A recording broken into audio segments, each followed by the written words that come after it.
Welcome to Terrified Tales, where things are about to get unsettling. Before we dive deeper into the darkness, make sure to like and subscribe. Let us know where you're listening from and what time it is. Are you brave enough to be here at night? Now, relax and let the fear take hold. Story 1. The mountain trail was quiet. Too quiet. There were no birds singing overhead, no rustling of small creatures in the underbrush. The dense pines stood like silent sentinels, their trunks twisted and dark, covered in a blanket of damp moss. Daniel, a seasoned hiker, had walked these paths many times before, but something about this afternoon felt different. The air was thick with moisture, and the sky had started to churn ominously. He pulled his jacket tighter around his shoulders, his boots crunching on the uneven ground as he moved forward, pushing through the tall ferns that seemed to reach for him, brushing against his legs like cold fingers. He had planned this trip for months. A solo hike through the mountain forest, a retreat from the noise of the world.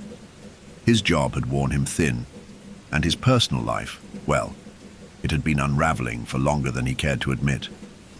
This was supposed to be a reprieve, a chance to clear his head, to reconnect with nature. But from the moment he had left the safety of the marked trail and ventured into the wilderness, he felt an unease crawling beneath his skin. He couldn't shake the feeling that he was being watched, but whenever he turned, the woods seemed just as empty as they had been moments before. The sun dipped below the horizon. The once golden light was swallowed by an inky darkness, and a heavy mist began to unfurl around him. The temperature dropped sharply, and the air smelled faintly of wet earth and decay. His breath became visible in front of him, small clouds of vapor dissipating as soon as they formed. He checked his watch, 6:30 p.m. Too soon for nightfall, but the fog had come in so quickly and he knew it would only get worse. He wasn't prepared for this, not in the slightest. He had been expecting clear skies, maybe a bit of chill in the air, but nothing like this. The trail ahead of him narrowed as the trees closed in, creating a canopy that filtered the weak light from the last remnants of daylight. He tried to pick up his pace, but the ground was slick with wet leaves, and his steps grew hesitant as the mist thickened. It seemed to move on its own, swirling in odd patterns around him, almost as though the forest itself was alive, watching him and drawing him deeper into its embrace. He had considered turning back. He had a map, and the hike wasn't meant to be long. But the idea of trudging all the way back in the dark didn't appeal to him. He thought he had passed a good spot for setting up camp a little ways back. He could always take a short break, set up the tent, and then continue the hike tomorrow after the fog cleared. There was no rush, and it wasn't like he was in any danger. He was a seasoned hiker, used to the occasional storm or unexpected detour. And then, in the distance, he saw something, a flicker of light, moving. He froze. At first he thought it was a trick of his tired eyes, but as he squinted into the fog, the faint glow began to take shape. It wasn't much, just a soft, amber light that blinked through the trees, then disappeared. For a moment, his heart rate spiked. Could it be another hiker? A ranger? Was he that close to the trailhead?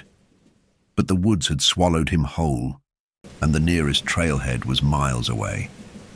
He hesitated but decided to investigate. His mind was clouded with curiosity, not fear. He moved toward the light, his boots sinking into the soft earth, the trees stretching taller around him as though they were conspiring to block his way. The light flickered again, much closer now. He followed it, one step after another, until it was just within his reach. But when he arrived, the light had vanished. It was as though it had never been there at all. He stood still, confused, his breath coming a little quicker than before. Nothing, no sound, no movement. Only the oppressive silence of the forest, broken only by the occasional creak of tree limbs, swaying in the wind. Maybe it was just a reflection, he muttered to himself, forcing a laugh to break the tension in his chest. Nothing to worry about. Still, the hairs on the back of his neck stood up as he turned away, his eyes scanning the mist-shrouded trees. That unease from earlier flared back up, stronger now. He had to get a grip. It was just the isolation. Being alone in the wilderness had a way of playing tricks on the mind. That's all. With a shaky breath, Daniel decided it was time to set up camp. His fingers fumbled with the straps of his backpack as he tried to pull out the tent. He was still scanning the forest as he worked, his gaze flicking to the shadows between the trees. The wind picked up, rattling the branches overhead, and the fog seemed to deepen, curling around the trunks like smoke. The mist thickened even more as he cleared an area to pitch his tent. The trees were so close now, their gnarled limbs stretching, like twisted arms leaning toward him, as if reaching for his soul. The wind howled through the canopy, sending waves of cold air rushing past him. It was the kind of cold that seeped into your bones, a cold that no jacket could keep out. He shivered, feeling a strange prickling sensation run up his spine. Once the tent was finally set up, Daniel crawled inside, thankful for the shelter. He zipped it shut, keeping the small flashlight in his hand, casting weak beams of light around the space. The world outside felt like it had vanished entirely, consumed by the fog. A cold sweat began to form on his forehead, and he wiped it away, trying to steady his breathing. He tried to settle, to relax, to force himself into sleep. The sound of the storm's distant rumblings didn't help. The air outside the tent felt heavy, as though the weight of the entire forest was pressing down on him. His thoughts circled back to that flickering light, to the weird sensation in his chest, to the growing discomfort in his bones. Then, just as he was beginning to drift off, a noise cut through the stillness. Thud, a single deep sound that shook the very ground beneath him. It was as though something had landed with heavy footsteps nearby. His heart skipped a beat. He held his breath, listening. Another thud, louder this time, closer. Daniel's hand tightened around the flashlight and he sat up, the hairs on his neck standing at attention. Was it an animal? He had heard tales of the large creatures that roamed the forest, deer, mountain lions. But the sound felt wrong. It felt deliberate. His breath quickened. He flicked the flashlight on, casting its beam through the thin fabric of the tent. Nothing. Just the mist, rolling and thick outside. His heartbeat echoed in his ears, but the footsteps had stopped. Had he imagined it? Another thud. Closer this time. This was no animal. His mind raced. The forest was full of legends, tales that the locals whispered in hushed voices. But that was just folklore, right? Just stories. Thud. The footsteps had resumed, now circling his tent slow and heavy. He could hear the wet squelch of mud underfoot, the sound of each step like a hammer to his heart. He couldn't move. Thud, thud, thud. A sudden rush of cold air swept through the tent, as if someone had passed by. He turned the flashlight toward the door of the tent, shining it through the mesh. Nothing. No shadow. No shape. No figure. Only the mist, thick and suffocating. His hand trembled as he held the flashlight up to the zipper of the tent. His instincts screamed at him to leave, to get out. But the night had already swallowed him whole.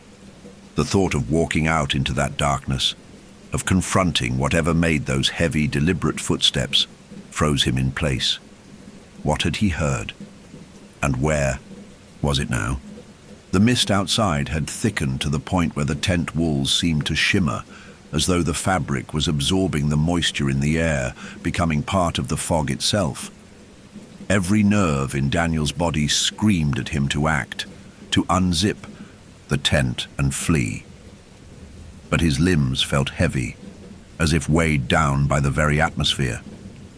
He could still hear the footsteps, circling, slow, deliberate. Each step felt like it was drawing closer, but when he peered into the fog with the flashlight, there was nothing, only the endless soft murmur of the wind through the pines. Another thud. The sound echoed in the stillness, reverberating through the tent's thin walls. This time, it was accompanied by something more subtle. A low groan, as though the earth itself was shifting beneath the weight of something enormous. Daniel's throat constricted. His mind raced, scrambling for an explanation. An animal? A bear? No. It was too deliberate, too slow, too intentional. He sat there, trembling, the flashlight's beam shaking as he held it against his chest, heart hammering in his rib cage. The storm, once a distant threat, was now closing in around him. The wind howled, carrying with it a bitter chill, pushing against the tent walls with an intensity that made them shudder. A clap of thunder rattled the air, shaking the very ground beneath him, and for a split second, Daniel wondered if it was the storm or the creature, whatever it was, that was making the earth tremble. The rain began to fall in torrents, tapping against the tent with an almost rhythmic persistence. Each drop was like a drumbeat, muffling the footsteps outside. But then, there was a shift in the atmosphere, a sharp, sudden stillness. The wind stopped, the rain slowed, and the footsteps stopped. A deep silence followed, a thick, suffocating silence that pressed in on Daniel until he could hear only his own ragged breathing. The mist, which had once swirled and drifted like a living thing, now lay heavy and unmoving. It was as if the entire forest had held its breath, waiting. What was out there? His thoughts were interrupted by another, more terrifying noise, a low, guttural growl. It was too close this time, vibrating through the fabric of the tent, deep and resonant, like something not of this world. The growl rolled through the air, making his blood freeze in his veins. His stomach twisted, nausea rising like bile in his throat. His hands, slick with cold sweat, fumbled for the zipper. Get out. Get out now. But as he reached for the zipper, something stopped him. The overwhelming sensation that the thing outside already knew. It was waiting. It was listening. Watching. Another thud. Closer now. Too close. The sound was directly outside his tent. The growl followed like a warning, then another noise. A strange, scraping sound, as though something large and heavy was dragging itself across the ground, dragging itself closer to him. The air seemed to grow colder with each passing second, each ragged breath he took. The flashlight, now barely clinging to life with its weak beam, flickered once, twice, and then went out. The darkness was absolute. Daniel's pulse raced, and panic gripped him. He fumbled in the dark, searching for the flashlight, feeling his way along the ground. His fingers brushed against the cold metal of the flashlight. He clicked the switch, but it remained dead. Why now? The growl outside deepened, almost a rumbling, like the sound of an ancient beast, something far older than the mountains themselves. And then, silence. Complete and utter silence. His heart pounded in his chest, but his body was frozen, paralyzed with a strange mixture of fear and disbelief. And then the tent shifted. Something heavy pressed against the side of the tent. And it was not the wind, not the storm. It was solid, a shape, pressing, testing. It was as if whatever was out there was trying to find a way in. His breath caught in his throat as the pressure against the tent grew. The fabric groaned and buckled, bending inwards as though something massive and powerful was leaning against it. His instinct screamed at him to run, but there was nowhere to go. The forest was a maze, the fog an impenetrable veil. Even if he did get out, he wasn't sure he could survive what was out there. Then the thing outside made a sound. a scraping, hissing noise, as if it was dragging something sharp across the earth, something heavy, something that left a trail. Daniel's mind raced, trying to make sense of it all. What was it? What was it that made those footsteps? Suddenly, the pressure on the tent was gone. For a brief moment, there was nothing but the sound of the storm, the howl of the wind, and the frantic beating of his heart. Then came the thud again. But this time, it was different. The sound wasn't just outside, it was around him. It was as if the thing had circled his tent, its steps now echoing from every direction, as though it was waiting for him to make a move, waiting for him to make a mistake. The fear clawed at him, making it hard to think, to breathe. But then, as if on cue, the sound of footsteps ceased. The silence was deafening. The kind of silence that pressed in from every side, making the air feel too thick to inhale. The last sound he heard was the growl, faint but unmistakable. And then, nothing. The storm was still raging outside, but the forest had fallen, silent. It was a silence that spoke of something ancient, something far beyond the understanding of any human. Daniel was left in the dark, trembling with dread, unsure of what was real and what was imagined. The hours seemed to stretch on, the minutes becoming agonizingly slow, and still, the silence wrapped around him like a suffocating cloak. He couldn't stay here, but the question gnawed at him. What was out there, waiting, and why had it come for him? The air inside the tent felt thick and oppressive. Daniel's breath, shallow and rapid, hung in the cold space, each exhale clouding in the faint light from the flashlight he had finally managed to revive. The wind outside howled like a wounded animal, rattling the thin walls of his tent. But it was the silence within that made his skin crawl. The footsteps had stopped, the growl had faded, but the sensation remained, a weight pressing down on him, pushing in from all sides. It's still out there, his mind whispered. It's still watching. His mind raced, trying to make sense of the night's events. The strange, slow footsteps that circled his camp, the growls, the scraping noises, and the terrible pressing silence. That followed. He knew he couldn't stay in the tent any longer. It wasn't safe. There was something in the forest, something ancient and patient. But what? And why? Why now? Daniel's mind flashed to the stories the locals had told him before he left. They had been simple warnings at first. Avoid the deeper trails, they said. Avoid the old forest at the mountain's edge. Too many bad things happen out there, one elderly man had told him, his eyes dark and distant. But Daniel hadn't paid them much mind. He had thought of them as nothing more than superstition, the kind of folk tales that surrounded any place with a dark history.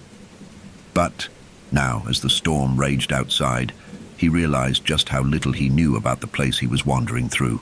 The hairs on the back of his neck stood up as the wind picked up again, a banshee's wail slicing through the stillness.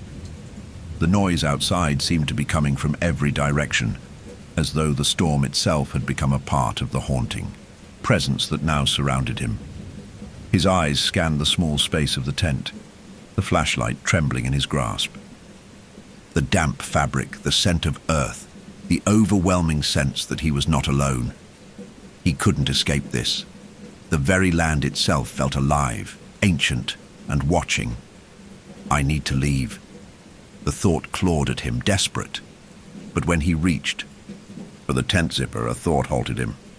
Where would he go? Out there in the storm? Into the deep forest with no trail, no map, no way of knowing what was real and what was merely his mind fraying under pressure. No, he couldn't. He would have to wait it out. He had to stay in the tent until morning, just a few hours. But even as he told himself this, The thought of that thing outside circled like a predator, lurking just beyond the fabric walls. The ground outside, thick with wet mud, was a landscape of uncertainty. The fog, still hanging low like a blanket, made everything impossible to see beyond a few feet. He wouldn't make it out alive if he ran blindly into that. The next few minutes were a blur of frantic thought. Daniel sat back against his pack, clutching the flashlight so tightly his knuckles went white.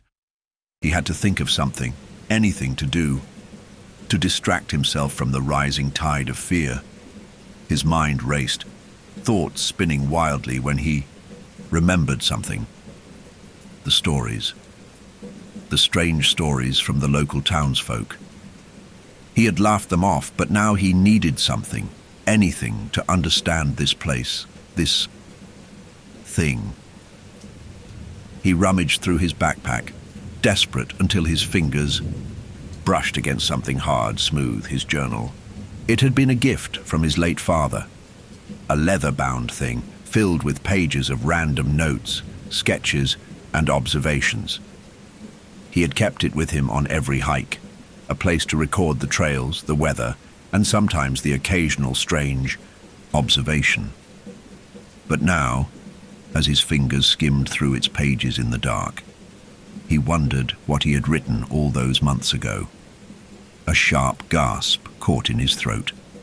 There, in his handwriting, was something odd. A small note jotted down in the margins of a page. They say the thing that walks the forest is ancient.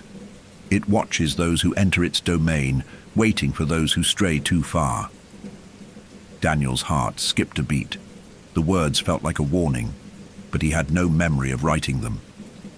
Was this just some paranoia, some imagined fear, or was it something more? He read on, flipping through the pages. The footsteps are not always seen, but they are heard. They circle, they watch, they do not leave. If you hear them, you must leave, or they will follow you. They will never stop until you do. The last line made his breath catch in his throat. He couldn't remember writing this. Had it been his father's words? Had it been passed down through generations, tucked into his journal as a legacy? Or had his own mind been trying to warn him? His eyes darted to the entrance of the tent. Was it his imagination, or did the shadows outside seem to shift? Did the fog grow thicker, curling like something sentient? The growl, distant but insistent, rumbled through the forest again, sending a jolt through his spine. He couldn't stay. He couldn't stay another moment. The footsteps outside, they had been circling the tent, watching, but now there was something more. A presence. It had been patient, but the waiting was over. It was ready. It had already decided. Daniel stood, suddenly frantic. The journal slipped from his hands and hit the ground with a dull thud. His flashlight shone erratically, lighting up the interior of the tent, but he could feel the oppressive weight of the fog pressing in from all sides. The air felt charged, almost alive, as though something was reaching toward him from the darkness, beyond. Then, with a sudden horrifying clarity, he realized the thing he had felt all night was true. It was already inside his mind. The entity outside had found its way in, worming its influence deep into his thoughts, feeding on his fear, using his own paranoia against him. It wasn't just a creature outside. It was a part of this place, a force woven into the very fabric of the land. And now it was drawing him in, pulling him toward something. The scratching began again, but this time it was louder, more pronounced. It was as if something was clawing at the earth outside the tent. The growls came again, deep, rumbling sounds from the very ground beneath him.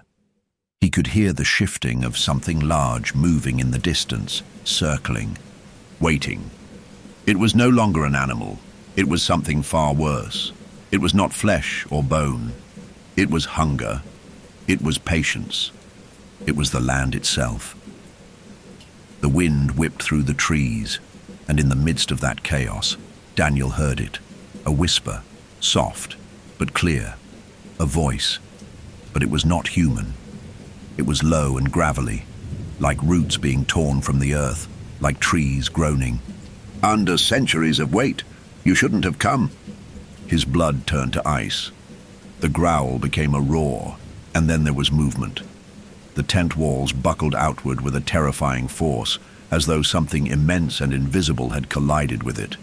The fabric tore with a deafening rip, and in the instant before everything went black, Daniel felt the cold breath of something ancient, something hungry, brushing against his face.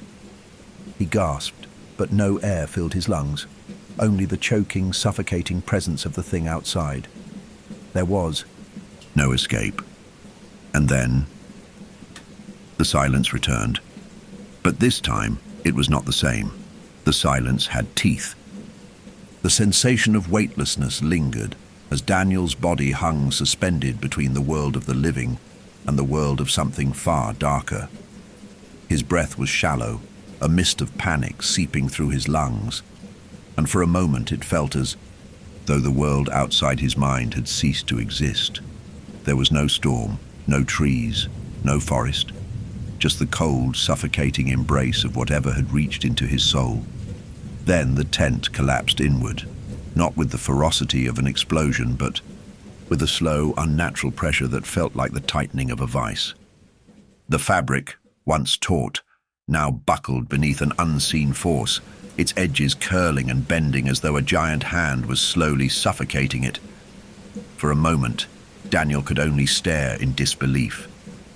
His heart beat erratically, a wild rhythm against the silent pull of the darkness around him. It wasn't real, was it? It can't be real. His pulse raced, his thoughts spinning as the sound of ragged breathing filled the space. Was it his, the wind, or something more? Suddenly, his flashlight flickered to life once more, casting weak beams of yellow light across the tent's interior. The air inside the small space felt dense, suffocating, and the mist that had once been swirling outside was now hanging in thick, inescapable layers, creeping in through the torn fabric. Then came the thud. It was unmistakable. A deep, heavy footstep, echoing from somewhere close, somewhere too close. The sound seemed to make the air vibrate, and the ground trembled beneath him as though the earth itself was bowing under the weight of something ancient. The growls from before returned, distant but growing louder, and this time, they weren't the only sounds filling the air. It was followed by another footstep, then another. The footsteps circled, but they didn't sound like they were simply moving around him. They sounded like they were testing, waiting. Daniel's heart pounded in his chest, the force of it almost deafening. His mouth went dry. The growl rumbled again, deeper this time, as if it was emanating from the very earth beneath his feet. Every instinct screamed at him to flee, but the fog outside was thick, and even if he managed to escape, where would he go? What could he possibly outrun? The light flickered one last time and then died. Complete darkness swallowed him whole. He could still hear the footsteps, though, still feel their weight pressing down on the forest floor, shaking the air around him. They circled him, slow, deliberate. With each passing second, the sound of those steps grew louder, more urgent, more insistent. The tension in his body was unbearable. He couldn't move. He couldn't breathe. His senses were on fire, every nerve screaming in protest. It wasn't just the fear of being hunted. It was the overwhelming realization that he wasn't alone anymore. Something was with him. The cold breath at the back of his neck was enough to freeze his very soul. The hair on his arms stood on end. Then suddenly the footsteps stopped. Dead silence. And then the whisper. A voice, low and gravelly, but clear. Not from the forest, but from inside his mind. It was impossible, but it was there. Clear. Cold. Have been waiting for you, Daniel. He froze, his blood turning to ice. The name was unmistakable. I have seen you, seen the fear in your eyes. The voice lingered, slithering into his thoughts like a cold, ancient wind. I've watched you. Every step, every breath. The moment you entered my domain, I knew you would come. Daniel couldn't speak. He couldn't move. His body was frozen in place by something far worse than fear. Was this the thing? Was it the entity that had been watching him from the moment he stepped onto this cursed land? It had followed him, and now it was inside his head, in his thoughts, whispering to him, knowing him. The growls came again, louder now, closer. But this time, they were different. It wasn't just an animal. It was a presence, something far darker and more ancient. Something that had lived within the very bones of the forest long before humanity had dared to tread on its sacred ground. What was it? What did it want with him? His mind spun with questions, and with each unanswered thought, the air around him grew colder. The fabric of the tent felt thinner, almost insubstantial, as though the world outside was bending and warping. The mist, the trees, the very earth itself seemed to be pressing in, converging on him, pulling him into the void. Do you know what it is to be hunted, Daniel? The voice was even closer now, inside him, inside his head. I've waited so long for someone to wander into my woods. I have been forgotten, lost to time. And yet you came. You walked the path I laid for you. And now you will understand what it means to be lost forever. The words cut into his mind like shards of glass. He couldn't escape. It knew him. It knew him. The footsteps resumed, circling again, but this time they weren't distant. They were right there, just outside his tent, pacing, waiting. It was not an animal. It was not just a storm. The creature, whatever it was, had crossed. The boundary between the living world and the forgotten. The whispers that surrounded it, the growls that vibrated in the very marrow of his bones, they were only the beginning. And just as his mind reeled with terror, there came the unmistakable sound of something heavy pressing against the walls of the tent again, not with the slow, cautious steps of a creature stalking its prey, but with a force that spoke of something unstoppable.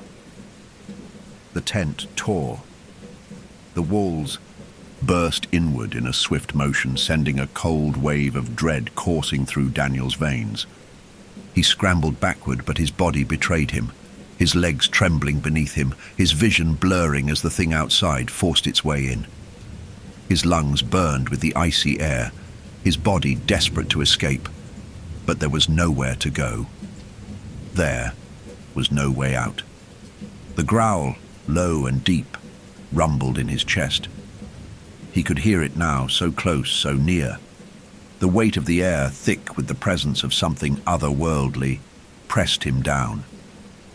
The silence returned again, suffocating. Then came the final whisper, the voice that had been with him from the start. You should have left before I found you. A sudden violent force gripped Daniel's chest, and his breath caught in his throat. He was pulled, yanked forward, as if the very earth beneath him had opened up, dragging him down into the cold, forgotten abyss. He struggled, screamed, but the thing that waited was already there. Daniel's body jerked violently, as though he were being pulled through some unseen rift in the world. The darkness, cold and suffocating, wrapped around him, and he could feel himself sinking, deeper, further, into a place that was not meant for the living. His thoughts scrambled for clarity, for something, anything, to hold on to, but all he could feel was that icy grip on his chest, pulling him lower, pulling him away. His lungs burned, but he couldn't breathe. The cold of the earth pressed against his skin, sharp and unforgiving. He struggled, kicking, gasping for air that didn't exist. His heart thundered in his chest as he felt the weight of the world closing in. The whispers were louder now, filling his mind with their low, hollow voice. "You think you can escape me?" The voice was ancient, dripping with contempt, and yet there was something almost familiar about it, something that felt too close. "You cannot outrun what you have already found." The ground beneath him seemed to shift, to writhe like something alive, and then, with a sudden shock, he was back, not in the forest, not in the tent, but somewhere else, somewhere familiar, yet terrifyingly distant.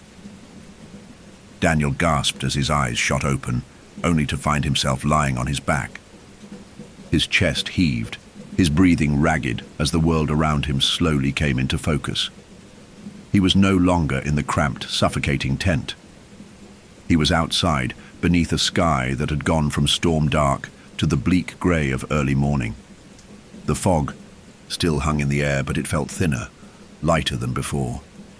The trees towered above him, their gnarled limbs twisting toward the sky, but they seemed farther now, as though the world had shifted, and he was no longer truly part of it. He sat up quickly, his mind racing, his body trembling. He was disoriented, confused. What had happened? Had it all been a dream?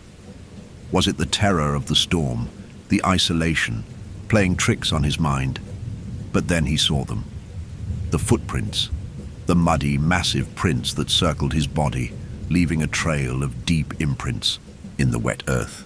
They were enormous, far too large for any animal he had ever encountered. Too large for any human, too. They were deep and wide, sinking into the soil, as though something of great weight had passed through, and they were all around him. Daniel stood on shaky legs, his pulse quickening. He looked around, but there was no sign of the tent, no sign of his belongings. Nothing except the oppressive silence of the forest and the trail of footprints that wound through the mist. He looked closer at the marks in the mud. They were fresh, as though the thing had been there only moments ago. His heart raced. He had no memory of how he had gotten here. The last thing he remembered was the terror, the thing in the forest, the way it had reached into his mind, how it had spoken to him in that voice that felt so ancient, so hungry. And then he had been pulled, dragged into darkness, into something he couldn't explain. Now he was here, alone.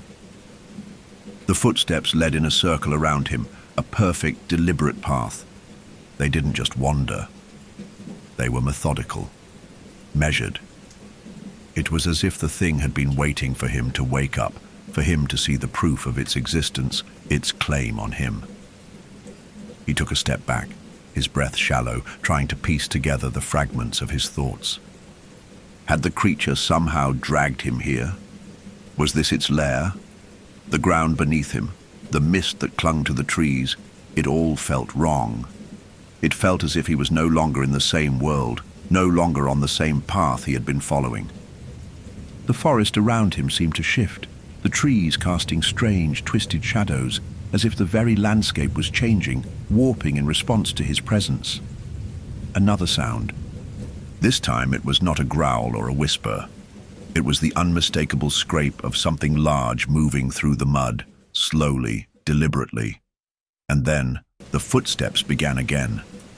The deep, resonant thud of each step, the sound vibrating through the earth beneath him, like the slow march of something far older than the land itself.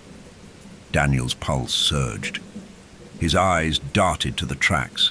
There were no tracks leading away from him, no path that would lead back to the trail, no sign that the creature had left. It was as if the thing had never left. It had always been here, moving in circles around. Him, waiting, and now those steps were coming back toward him. He spun on his heel, his heart hammering, his legs carrying him without thinking, as if they knew what he had to do. He needed to escape. He needed to leave. But how? The fog had thickened again, closing in around him, making every direction look the same. There was no trail to follow, no way out. It felt as if the forest itself was alive, reshaping itself to keep him trapped. The growl echoed again. Closer now, louder.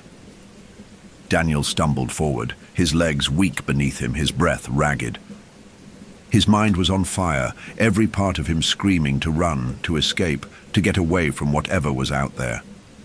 The ground beneath him felt wrong, as though it was not meant for human feet. Every step seemed to sink deeper into the earth, as though the soil was sucking him in, holding him there, binding him to this place. And then he saw it. The thing. Not in full, but enough to know that it wasn't human, it wasn't animal. It was something else entirely. A shape in the fog, dark and hulking, with long, twisted limbs that moved in unnatural ways.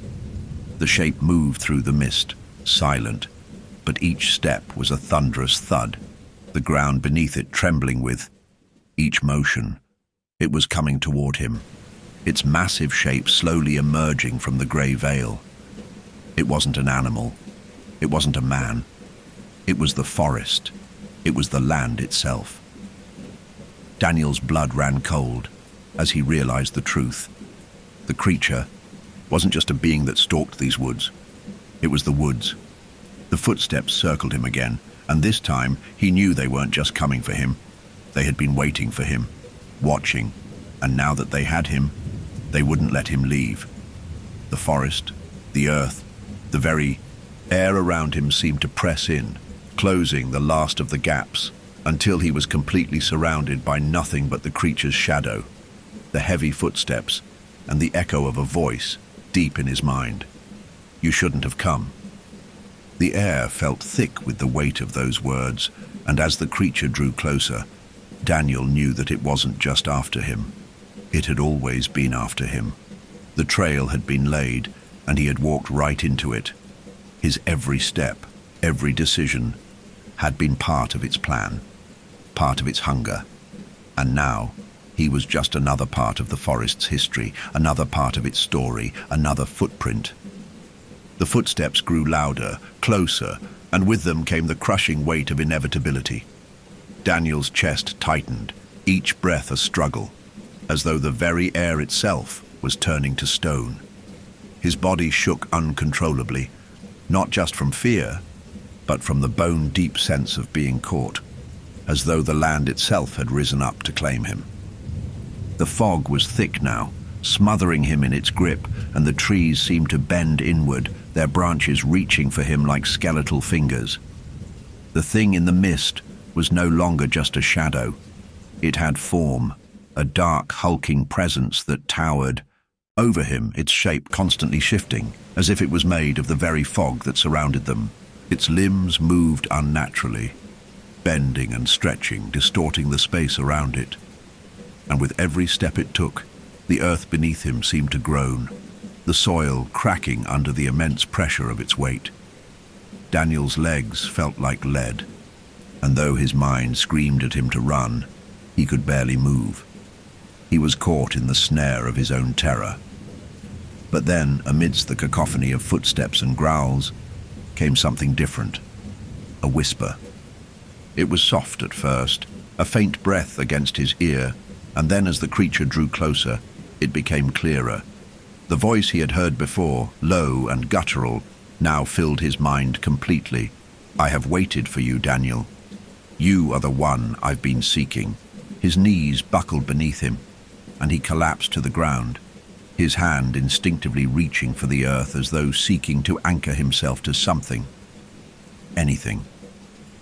But the ground was soft and treacherous, the footprints from the creature still imprinted in the mud, as though they were pulling him in, as though the land itself was swallowing him whole. He squeezed his eyes shut, fighting the overwhelming urge to scream.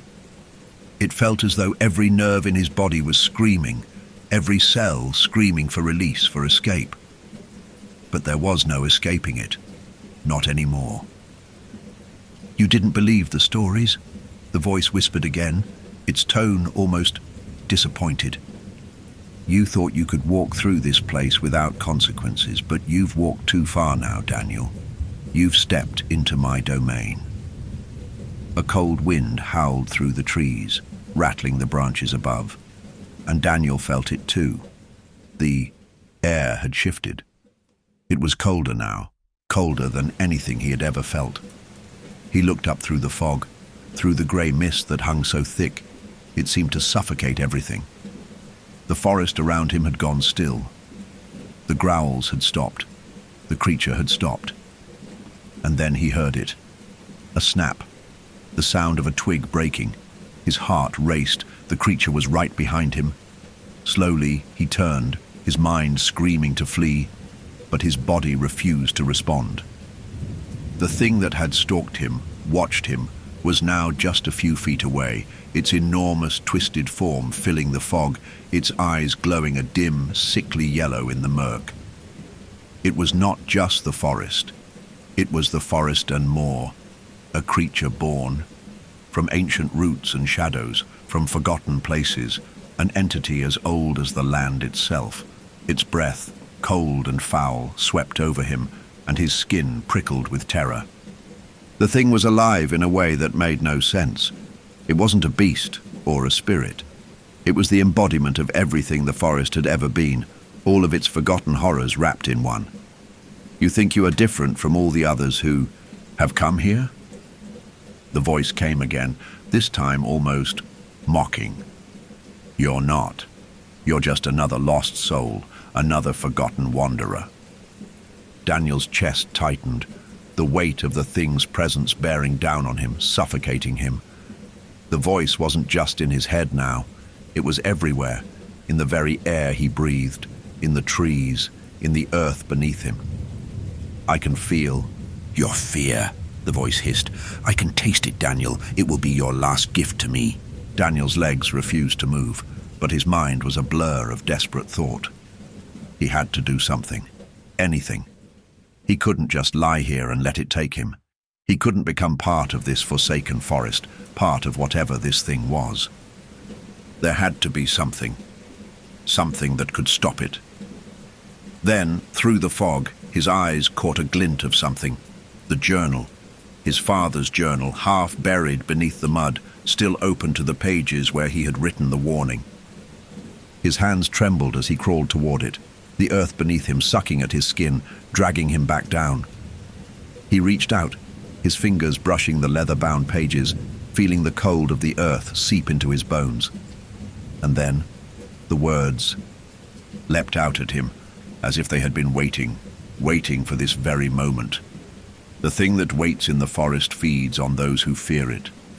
It is not a creature of flesh, but of the land itself. It is bound to the earth, to the forgotten trails, to the old paths. You cannot leave unless you break its hold, unless you turn your back on what it offers, on the fear it feeds on. His breath hitched, the weight of the realization crashing down on him. The entity was bound to the land. It was ancient, tied to the forest, tied to its roots. It wasn't just a creature. It was part of the very earth, part of everything this land had ever been. But there was something else. He could escape. He could leave, if he could break the cycle, if he could stop feeding it his fear. The words from his father's journal echoed in his mind. You must turn away from the fear. You must leave it behind.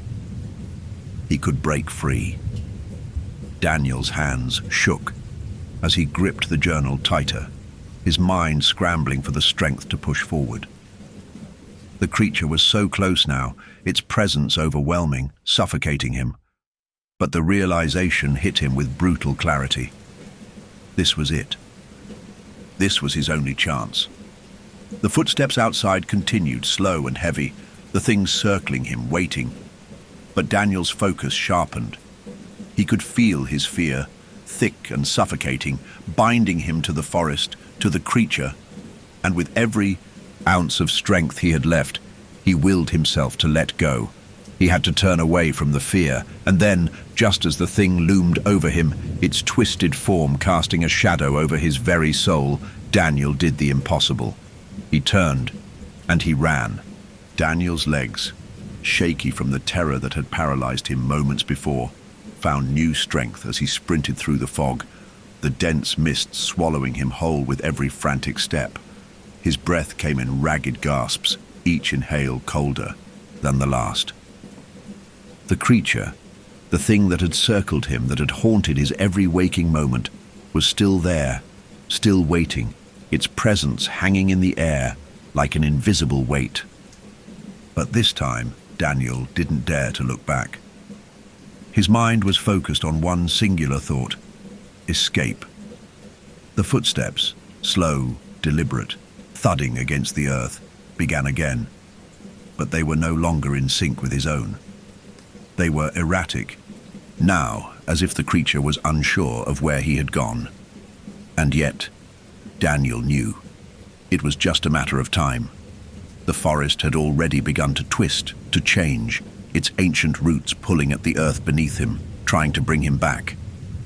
But Daniel pushed forward, the journal still clutched tightly in his hand. He had to believe it.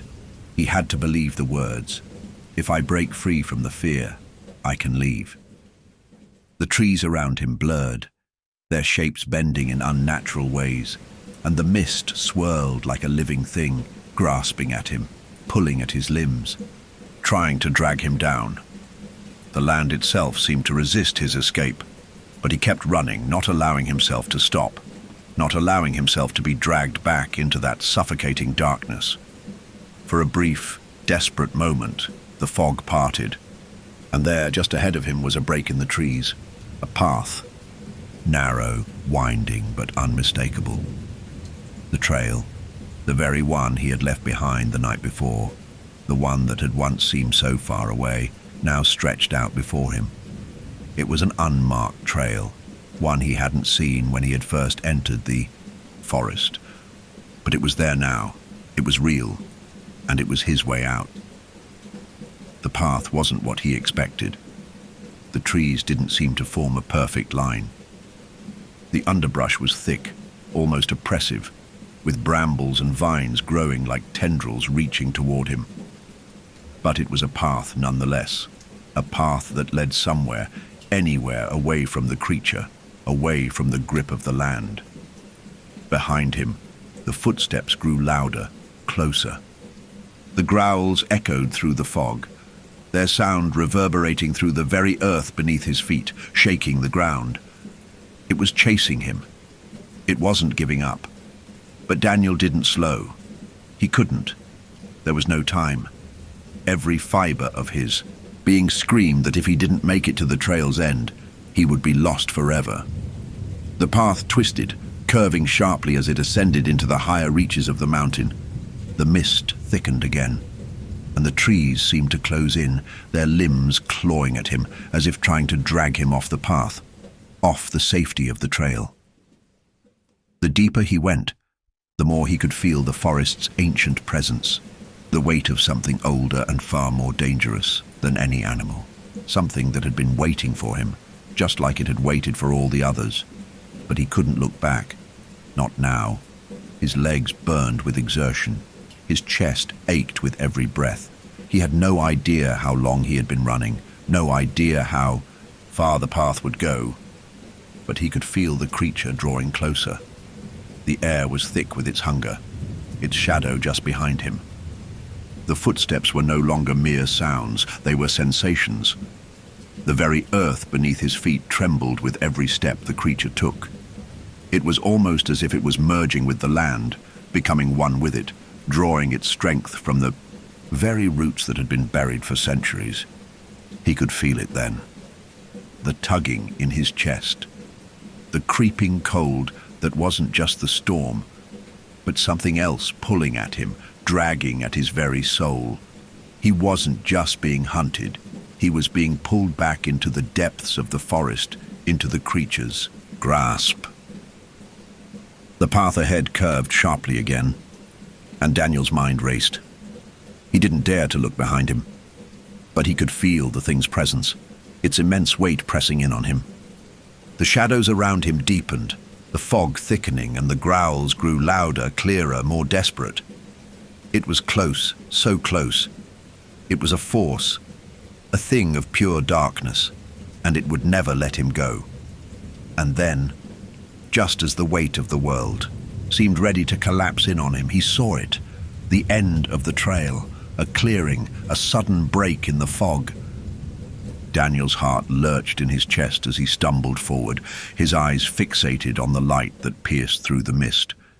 It was a pale, otherworldly glow, not the soft golden light of dawn, but something more unnatural.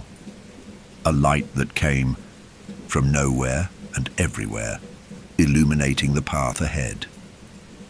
And at the edge of the clearing, standing as though it had always been there, was an ancient stone arch, a doorway. It wasn't part of the forest. It wasn't part of the land. It was something else. And in that moment, Daniel knew what it was. It was the way out, the escape he had been searching for, the doorway that had been waiting for him all along. Without hesitation, without thought, Daniel pushed himself forward. His legs were heavy, each step an effort. But the pull of that doorway, that light, was stronger than anything else. He could hear the creature's footsteps behind him, louder, faster, its growls thick with hunger, but he didn't stop. He couldn't. With a final desperate surge, Daniel reached the arch. His fingers brushed the cold stone as he passed through, and in that moment, everything changed. The creature's growl, its presence faded as though it had never been there. The ground beneath his feet solidified, the fog lifting in an instant. The trees, the land, the very air, it all seemed to shift, to release him. The oppressive weight, the sense of being hunted, the fear, it all vanished. Daniel stumbled forward, his breath ragged, his heart still racing. He looked back, but the forest was gone. The trail was gone. The arch was gone. There was only the wide open sky, the vastness of the mountain air, and the whisper of the wind in the distance. He was free. But as his gaze drifted over the landscape, something caught his eye. A single set of footprints, massive and deep, etched into the earth. They were fresh, still settling, as though someone, had just passed through the clearing. And as Daniel took a single step forward, he realized the truth. The forest, the creature, the trail, they had never really let him go. It had merely been waiting for him to reach the end of the path, and it had already begun to follow. Daniel stood at the edge of the clearing, his breath still ragged, the weight of exhaustion pressing heavily on his chest. The landscape before him was serene, a peaceful, sun-dappled mountain slope stretching out in gentle undulations. The air smelled fresh, untouched by the oppressive fog that had hung over him for so long. For a moment he could almost convince himself that everything had ended, that the creature, the footsteps, the fear, all of it, had been nothing more than a nightmare, a terrible, isolated moment of madness.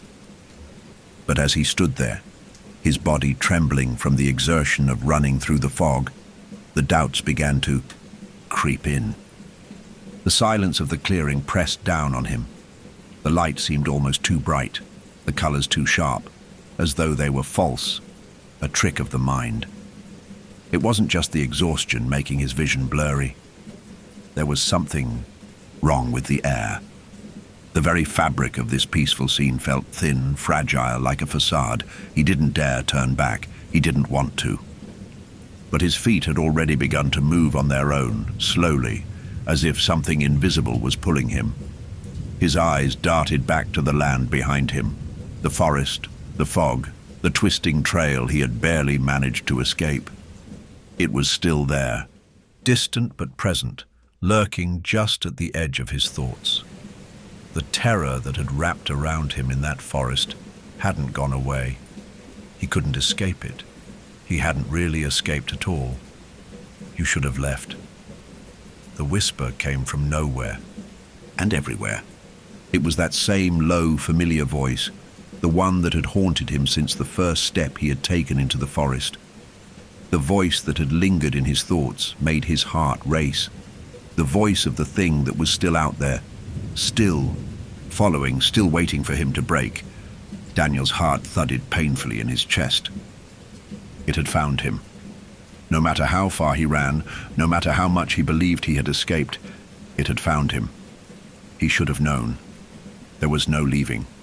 There was no breaking free. The voice rose again, clearer now, seeping into his mind like ink bleeding into water. You are mine now, Daniel. This land will not let you go. The footsteps will always follow. The fear, it will always follow. Daniel felt a shiver run down his spine. His feet, no longer moving with any purpose, froze in place.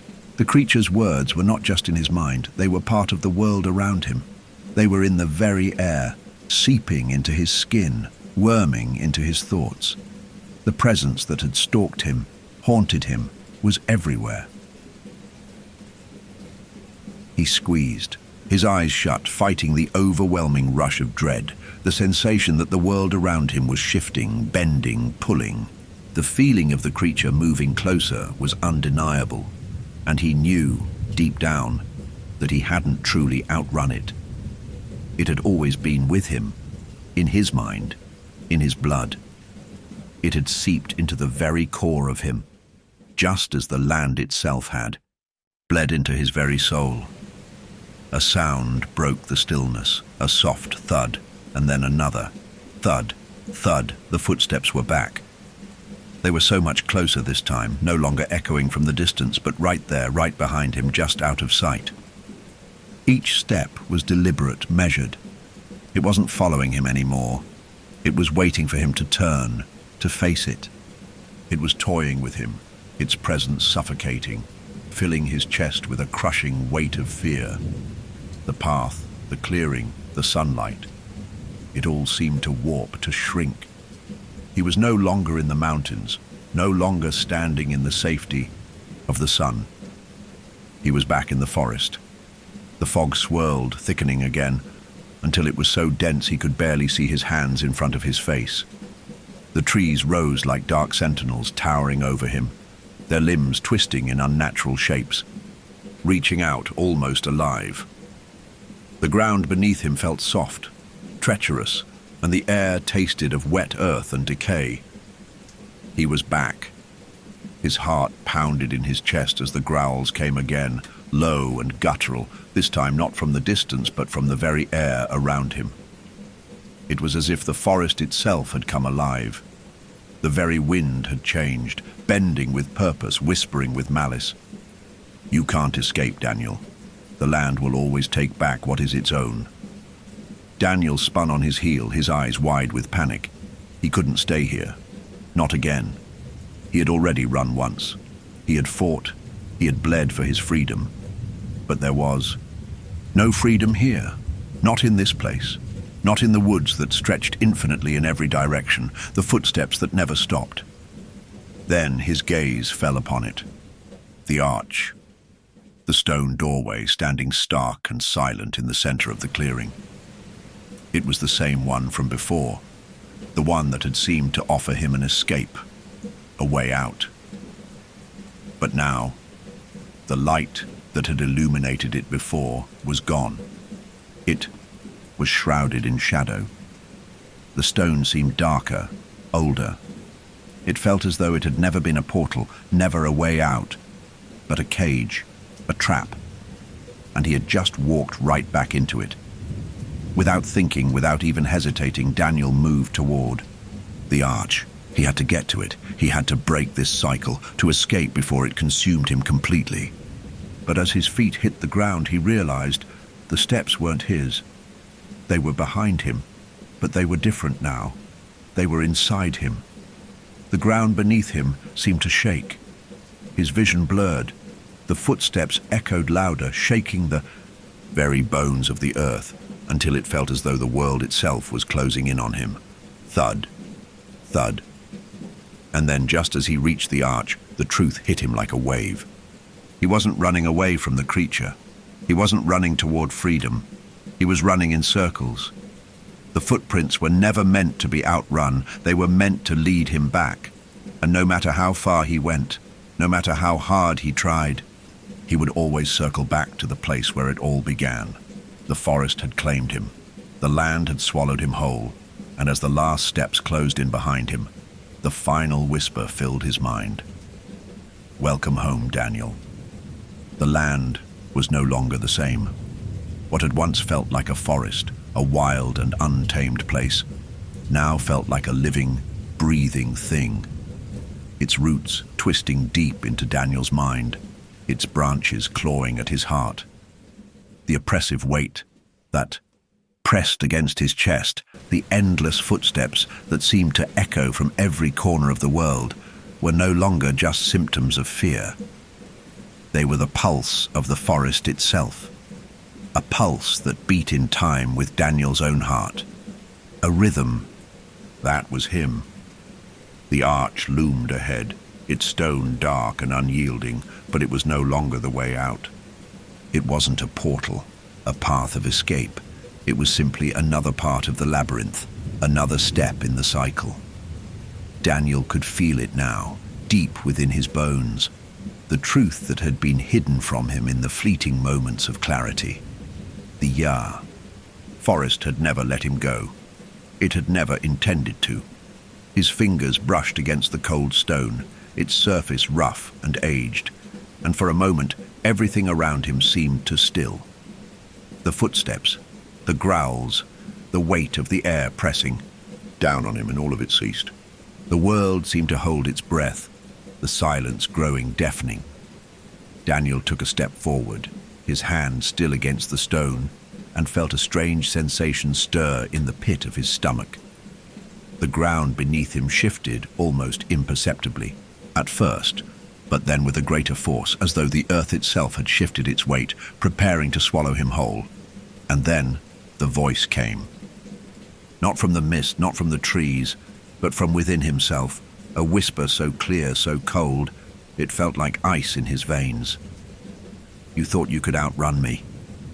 His breath hitched. He knew that voice. It was the voice of the thing in the woods, the thing that had circled him, that had whispered to him in the dark. But it was not the voice of some creature, some animal lurking in the shadows. No, it was a voice of something older, ancient. It wasn't just the forest he was running from. It wasn't just the fog or the growls or the footsteps. It was the land itself. You were always mine.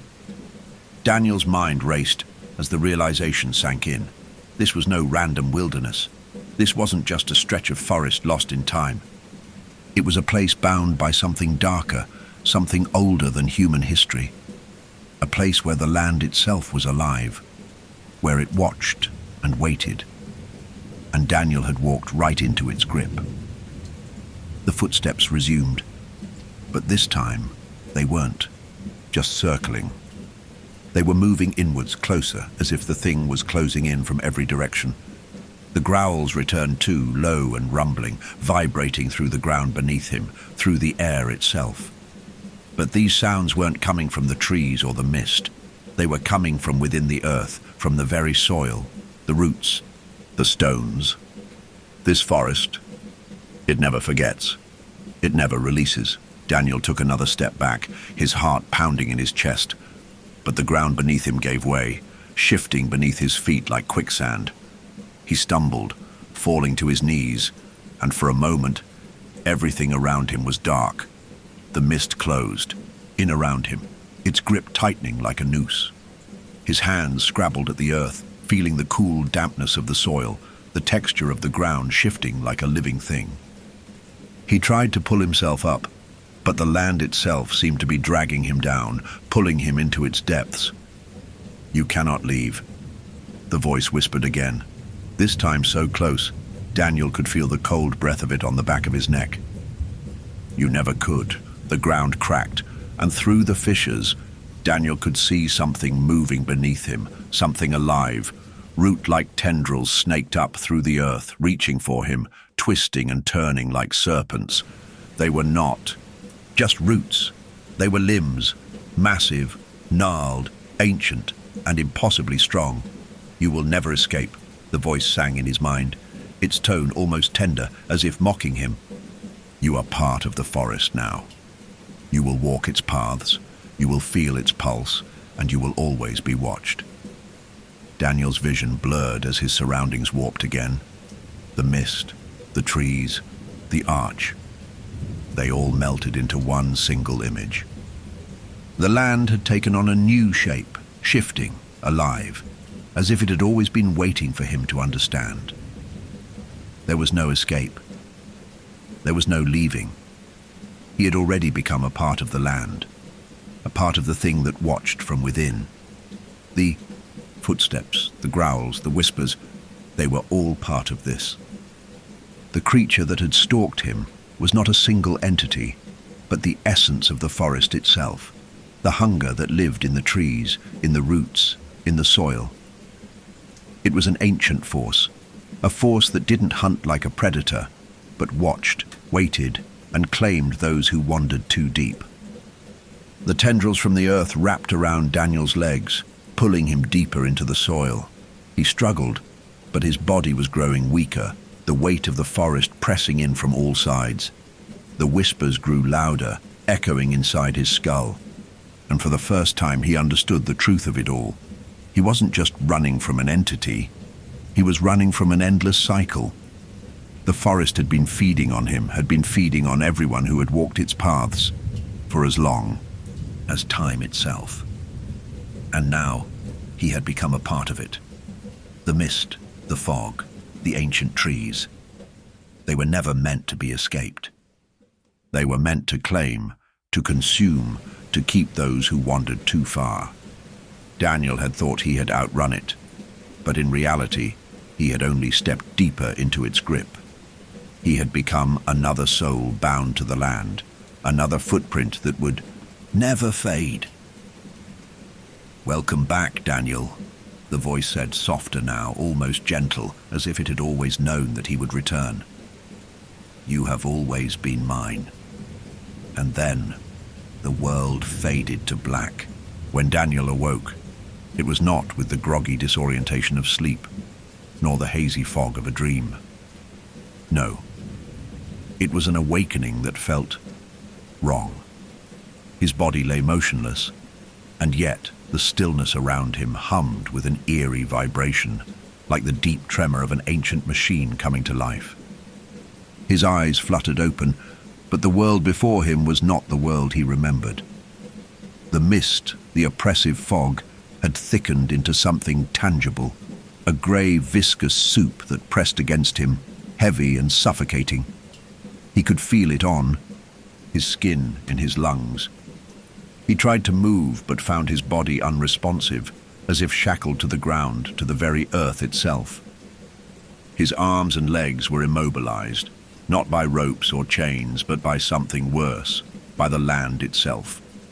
His eyes darted around, but the trees, the forest, had no familiarity. The world was distorted, twisted, almost as though it was a grotesque mockery of the forest he had wandered through before. The sky above him, if you could call it a sky, was a swirling vortex of dark clouds, churning like a storm that would never pass. The trees, gnarled and ancient, rose up around him, their bark twisted into grotesque faces, faces that seemed to watch him, to know him. Their branches stretched long, twisted, groping like hands reaching down from the sky. And deep in the distance, there was the sound of movement, footsteps, slow, measured, deliberate. "You thought you could escape."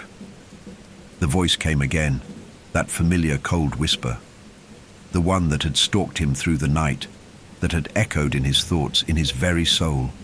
He wanted to scream, to shout, but the air was too thick, the weight of the forest pressing down on him, choking the words in his throat. "You are mine now, Daniel, forever." The realization hit him like a physical blow, one that took the breath from his chest. His heart hammered against his rib cage as the weight of the voice's words settled in. He wasn't just trapped here. He wasn't just lost. The forest had claimed him. The creature, the presence that had circled him, had consumed him, body and soul. This was not merely a place of refuge, a clearing that led to freedom. No, this was the forest's domain, The footsteps, the growls, the whispers, they had all been part of it. He had never been running from one creature. No, he had been running from an ancient force that had always been here, buried deep within the earth. Daniel's body stirred, just a little, enough to make him realize that his hands were not his own. They were not free. He was bound to the earth, tangled in the roots that rose up from the soil, wrapping themselves around his limbs, pulling him deeper into the ground. He looked down at the roots, their gnarled, twisted forms like fingers curling around his body, claiming him, holding him still.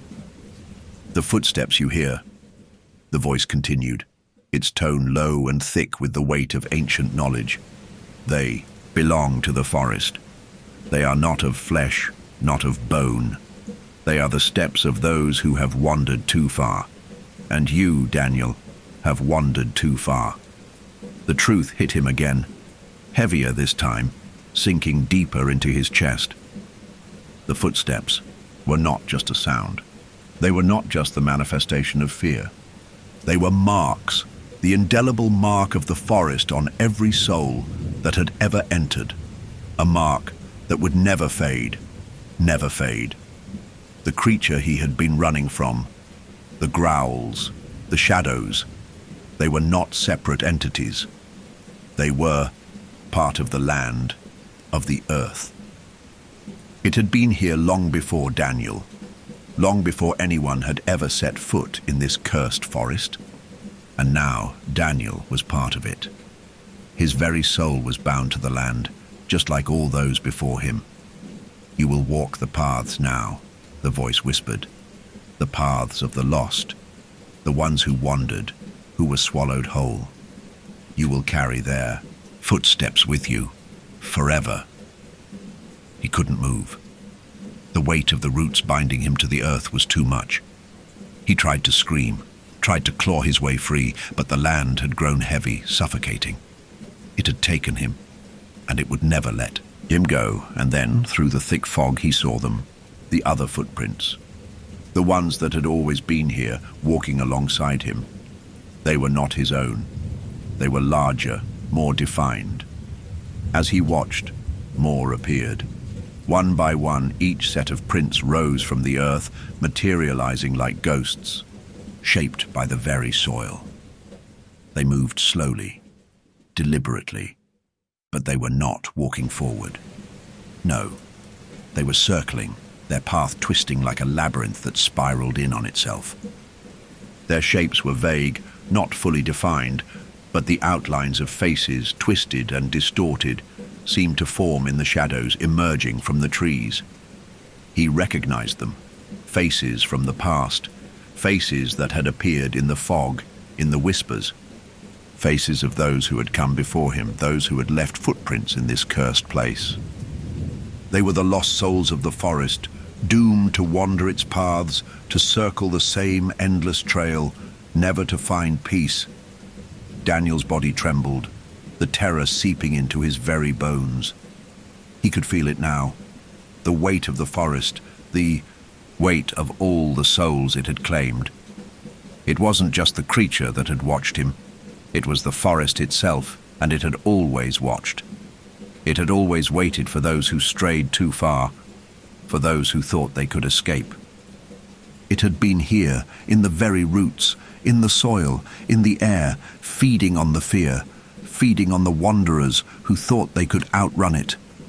He tried to move again, tried to fight against the roots that held him, but it was hopeless. The footsteps were closing in around him, filling the air with their rhythmic, deliberate thuds. The faces of the lost souls circled him, their hollow eyes fixed on him, their mouths open in silent screams. They were him. He was them. The forest had claimed them, and it would claim him too. And then, as the footsteps grew louder, closer, he realized the truth of it all. There would be no escape. Not now, not ever. The land was his prison, and it would never let him go. Daniel was no longer just a man. He was part of the forest. He was part of the endless cycle, the footsteps that would never stop. the souls that would always wander, and he would walk with them forever. Time had lost its meaning. Daniel's perception of it had twisted and warped, much like the landscape around him. It was no longer clear whether he had been lying in that place for minutes, hours, or days. The forest, with its suffocating mist, had no concept of time. The footsteps had become a constant hum in the background of his mind, like a distant heartbeat, slow, deliberate, never ceasing. And the faces, those hollow, twisted faces, they had become a part of him, their eyes locked onto him, their whispers filling the silence. Daniel felt no escape. The roots still held him fast to the ground, their gnarled fingers digging deeper into his flesh, as if the very earth was swallowing him, claiming him, body and soul. The terror, once sharp and suffocating, had dulled into something even worse, an oppressive, crawling numbness. There was no fight left in him, no fear, just the weight of the forest, of its endless watch, of its unyielding hunger. "You belong here now," the voice whispered again. But this time, it was not just in his mind. It was in the very air, in the rustling of the trees, in the creaking of the roots beneath him. The land itself was speaking to him. It was alive. It was all-consuming. The faces in the mist had grown clearer, and Daniel could see them now in sharp detail. Their features were distorted, stretched by the passage of time, their eyes wide and hollow, their mouths agape in an eternal scream. He recognized them. Some were familiar from the journals he had read, from the warnings that had been passed down, from the stories the locals had whispered about those who had disappeared in these very woods. But now, they were not just faces in the fog. They were the land's children, souls bound to it forever, trapped in an endless, agonizing cycle. The same cycle that was now his. "I can hear them," Daniel thought, the realization sinking in. The whispers that surrounded him were not just the voices of the lost. They were voices from every corner of the forest, voices of those who had strayed too far, voices that had become part of the very roots, part of the footsteps. And now they were all calling to him. "You have become one of us," the voice echoed again, growing more distant, more triumphant. "You will walk the paths of the lost with us, forever." Daniel's body trembled, his mind desperately grasping for anything, any spark of resistance. But it was gone. The earth beneath him seemed to hum with energy, its rhythm matching the steady beat of his own heart. He had become a part of the land, a part of the cycle, and there was no leaving, no escape. The footsteps, those heavy, measured thuds, were no longer distant. They were around him. The figures, the lost souls, had begun to move, circling him, walking in that endless loop, that same path that had always been here. They were not moving with urgency, with intent. No, they walked in a slow, methodical manner, as though they were part of the forest's pulse, its life, its eternal, insatiable hunger. They were part of the land, just like he was. "This is your home now." The Fulber words were not spoken aloud. They were felt, woven into the very air, into the roots that wrapped around him, into the soil beneath his body. He could feel them in his bones now. The weight of the forest's claim, the promise of an endless existence within its grip. He could feel the presence of the land, of the creature that had been stalking him from the very first moment he had stepped onto the trail. It had never been a separate entity. It had never been an individual being. It was the forest itself. The forest had no beginning and no end. It had existed long before Daniel had arrived, and it would continue long after he was gone. It was timeless. It was eternal. And now, he was a part of it. Daniel's eyes searched the fog, the mist thickening around him, until it was almost suffocating. He could see the figures now, the lost souls who had wandered in, just like him. Some had faces, some did not. Some were little more than shadows. But they all shared one thing in common. They were trapped. They had become part of the cycle, part of the forest's hunger. And now, they walked alongside him, their footsteps echoing in the cold, endless mist. He could feel their presence too. They weren't just watching. They were with him. They were him. You will never leave. The voice came again, but this time it was not the creature that had stalked him. It was the forest itself, its soul, its hunger. The land had spoken, and it had claimed him. He was not alone anymore.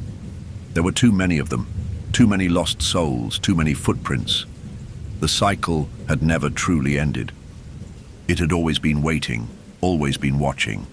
And now Daniel was part of it. He could feel the weight of the roots beneath him, the binding of the earth, the pressure that was slowly pulling him deeper into the soil. It was not painful, not in the way he expected. It was more like sinking into something, into nothing. The footsteps continued their slow, deliberate rhythm. They were everywhere. The land had become one with his mind, his soul. And the whispers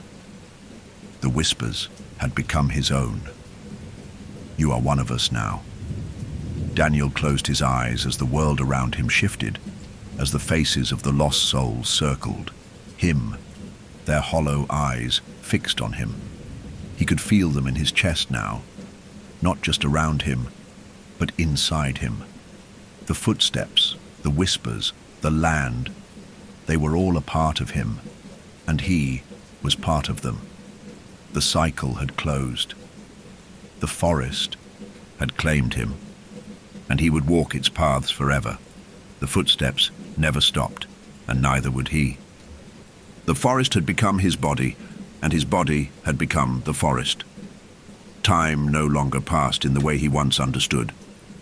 The sun, the moon, the world, they were all mere concepts, relics of a past life that no longer belonged to him. His eyes, though open, no longer saw the world the same way. Instead, everything around him appeared as a shifting blur of shadows and silhouettes. The mist hung in the air, thick and persistent, wrapping itself around every tree, every root, every flickering shadow like an eternal shroud. The footsteps, the slow, deliberate rhythm of them, had become his heartbeat. They echoed in the spaces between his breaths, a constant nagging pulse, one that made him aware of every passing second in a way that he had never known before. The ground beneath him felt different now, not solid earth, but something living, breathing, with a deep guttural hum that vibrated through his very bones. The roots that still coiled around his limbs had taken on a new purpose. They were no longer just a binding force. They were part of him, growing into him, fusing with his veins, his nerves, his thoughts. He no longer struggled. There was no need for that. The struggle had faded, replaced by an understanding that was as old as the forest itself. The fear, the terror of the creature that had stalked him, of the footsteps that had chased him. It had all become something else. Something infinite. The creature, the presence, the force that had haunted him was no longer an entity. It had always been the forest. It had always been the land. And now, it was him. He had become a part of it. A whisper in the wind. A shadow in the mist. The roots were his skin, the trees were his bones, the fog was his breath. The voices, once distant, once terrifying, now felt familiar. They weren't strangers. They weren't warnings. They were voices that spoke to him in the language of the land, in the rhythm of the footsteps that never stopped, never paused.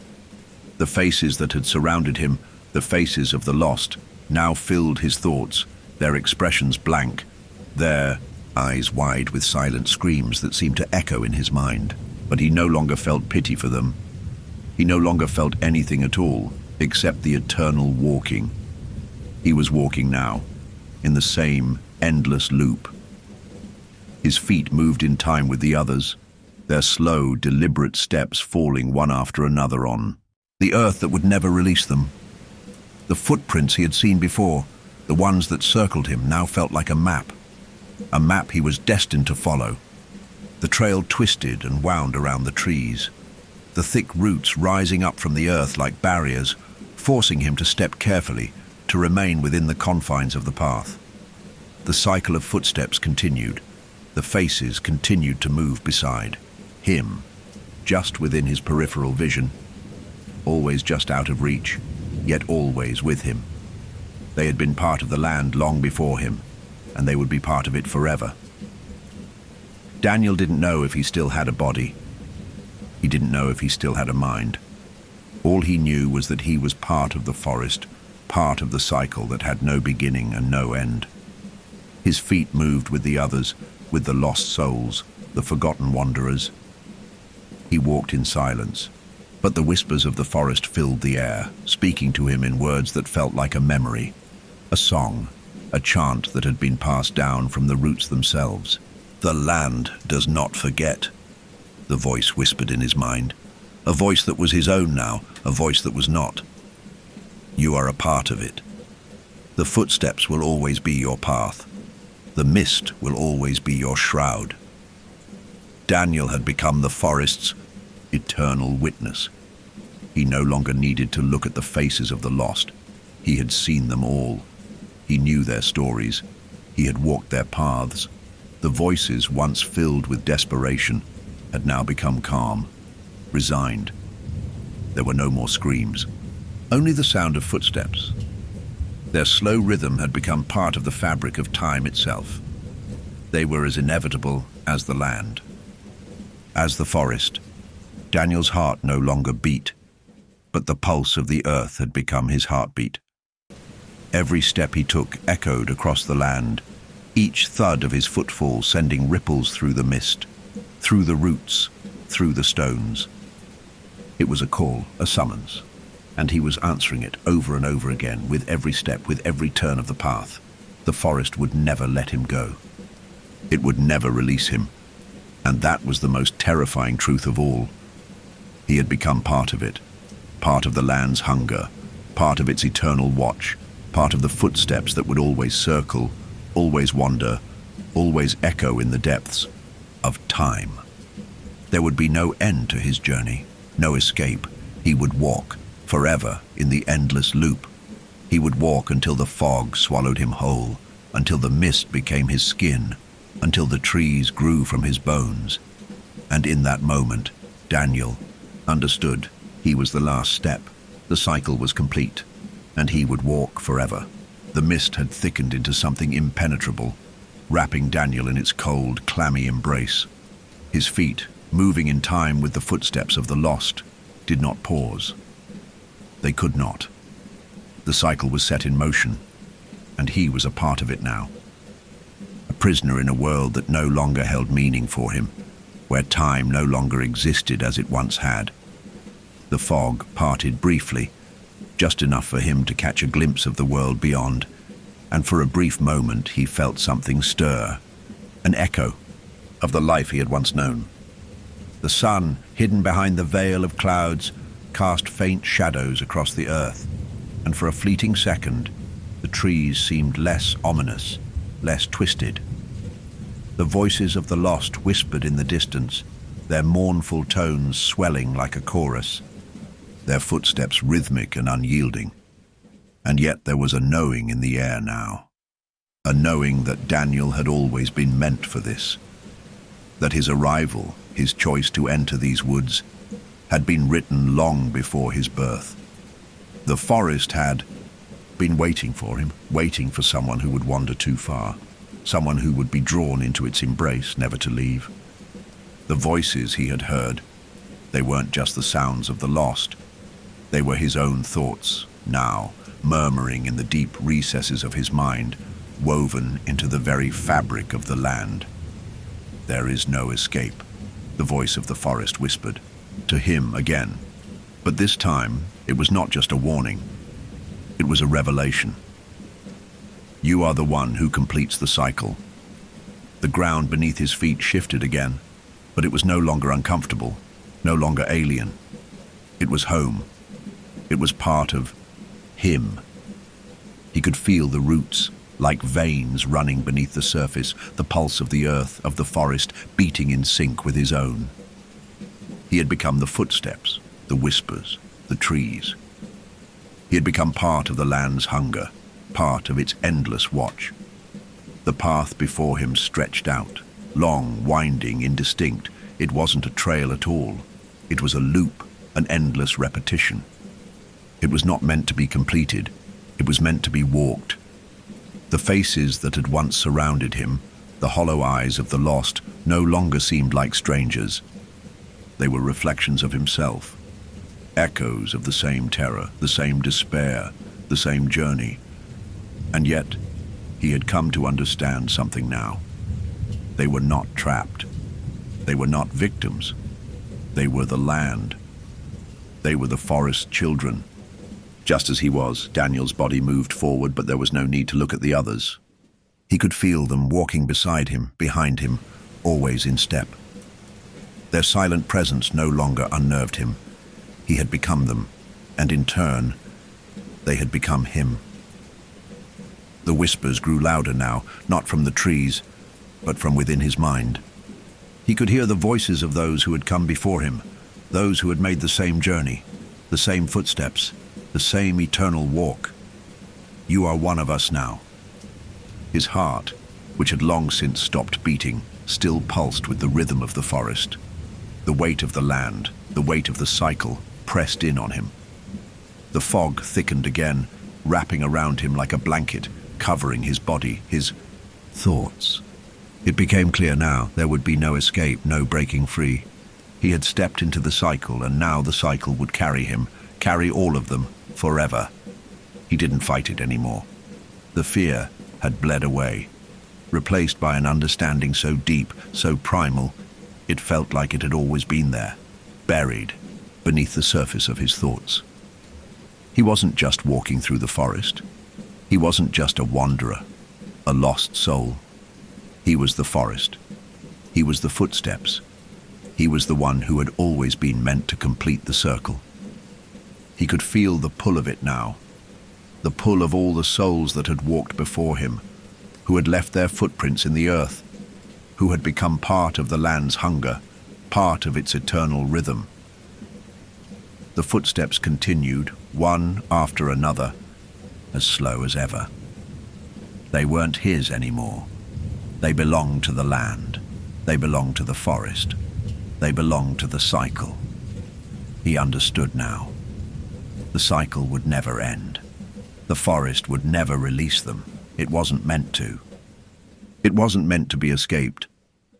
As the mist parted again, just briefly, just enough for Daniel to see the shadowed outlines of the trees ahead of him, he realized something else. He had become a part of this place, as much as it had become a part of him. The land was not a prison. It was a home.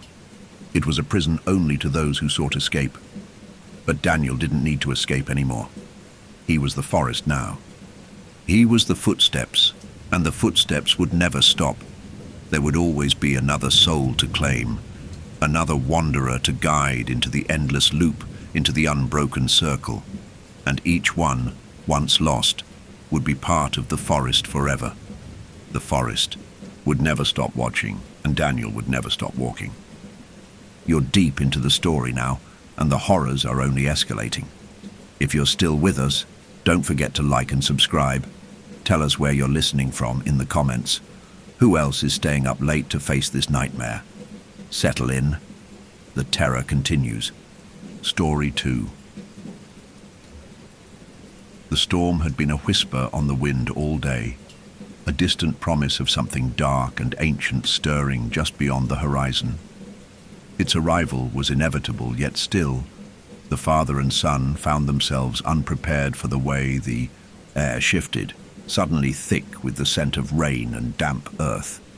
The boat swayed gently against the worn wooden dock as the wind started picking up, an unsettling chill curling through the trees surrounding the lake. The small cabin had seemed like an answer to a prayer at first.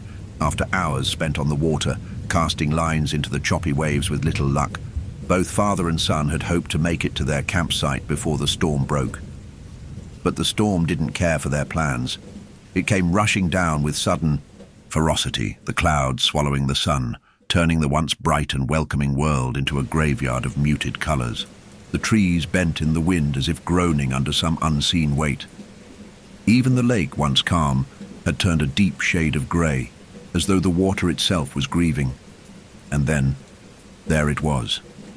Through the sheets of rain, through the creeping fog that seemed to crawl up from the lake like something alive, they saw it. A cabin, standing there, barely visible at first, nestled deep in the trees on the edge of the water. It seemed untouched by the storm, as if it existed in a different realm entirely, an anomaly in the unfolding chaos. The father, whose weathered hands gripped the oars with the sort of expertise born of 1,000 fishing trips, squinted through the downpour. He could make out little more than the silhouette of the structure, its roof sagging under years of neglect. Yet the faintest glow, a flickering light in the window, pulled at his attention like a moth to a flame. It was the kind of light that couldn't be natural, soft, wavering, as if from a candle or a lantern, a signal perhaps, or a mirage. You see that? The father asked, his voice barely audible over the increasing howl of the storm. The boy, no more than 13, nodded, squinting at the cabin. He wasn't sure why, but he felt something tugging at his gut, an uncomfortable tightening. A warning, perhaps, though he could not say why. The kind of feeling you get when something is too still, too quiet. "I think we should head that way," the father said. "Better than getting soaked out here, huh?" The boy said nothing, simply nodded. Again, though unease swirled inside him, the cabin, despite its inviting light, felt wrong in some subtle way, as if the storm itself had grown more oppressive the moment it came into view. But he didn't argue. His father seemed to know what he was doing, as always, and it was better than staying out in the open. The boat groaned in protest as they navigated toward the small dock by the cabin. The wind whipped their faces, and rain lashed at their skin like ice shards. The father pulled hard on the oars, and the boat's hull scraped against the dock with an unsettling screech. "There we are," the father said, his breath coming in short bursts as they both clambered out onto the rain-slicked wood of the dock. The father didn't speak again, though he cast a long, sidelong glance at the cabin. Something about the way the dim light flickered in the window, the way it seemed to beckon them, or perhaps warn them, left a nagging feeling at the back of his mind. But the storm was worse than he had anticipated. The trees bent lower, their branches scraping the sky as if trying to ward off something. They hurried to the door, the rain pounding down around them, the night now darker than it had any right to be. The cabin stood silent, its ancient wood creaking under the pressure of the wind. The father knocked first. Short, deliberate raps that should have announced their presence. The echo of each strike felt oddly muted, swallowed by the storm. He waited for a long moment, his breath clouding in the cold air, his hand still resting on the rough wood of the door. Nothing. He knocked again, louder this time. Still, there was no answer. The boy shifted his weight uneasily. "Maybe they're asleep." The father shook his head. "Don't know.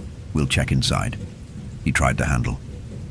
It turned with surprising ease, the door creaking open as though it had been waiting for them, as though it had been unlocked for this very moment.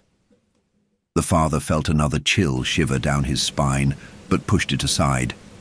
The boy remained silent, his eyes fixed on the dark interior. The door swung open, revealing a small, dimly lit room.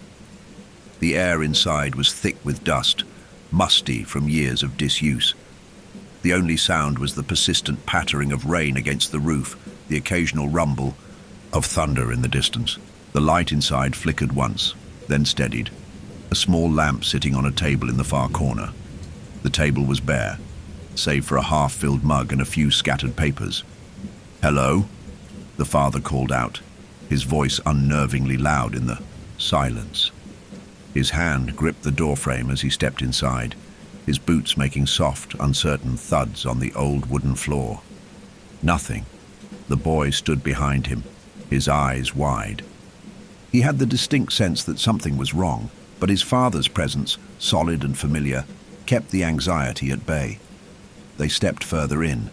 The small room seemed to press in on them, the air thick with the scent of stale wood and the heavy, cloying smell of dampness.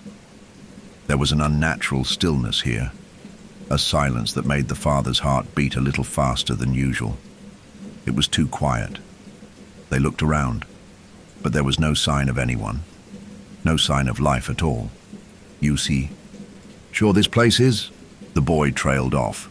His words caught in his throat as he eyed the far corner, where a shadow seemed to linger just beyond the light's reach.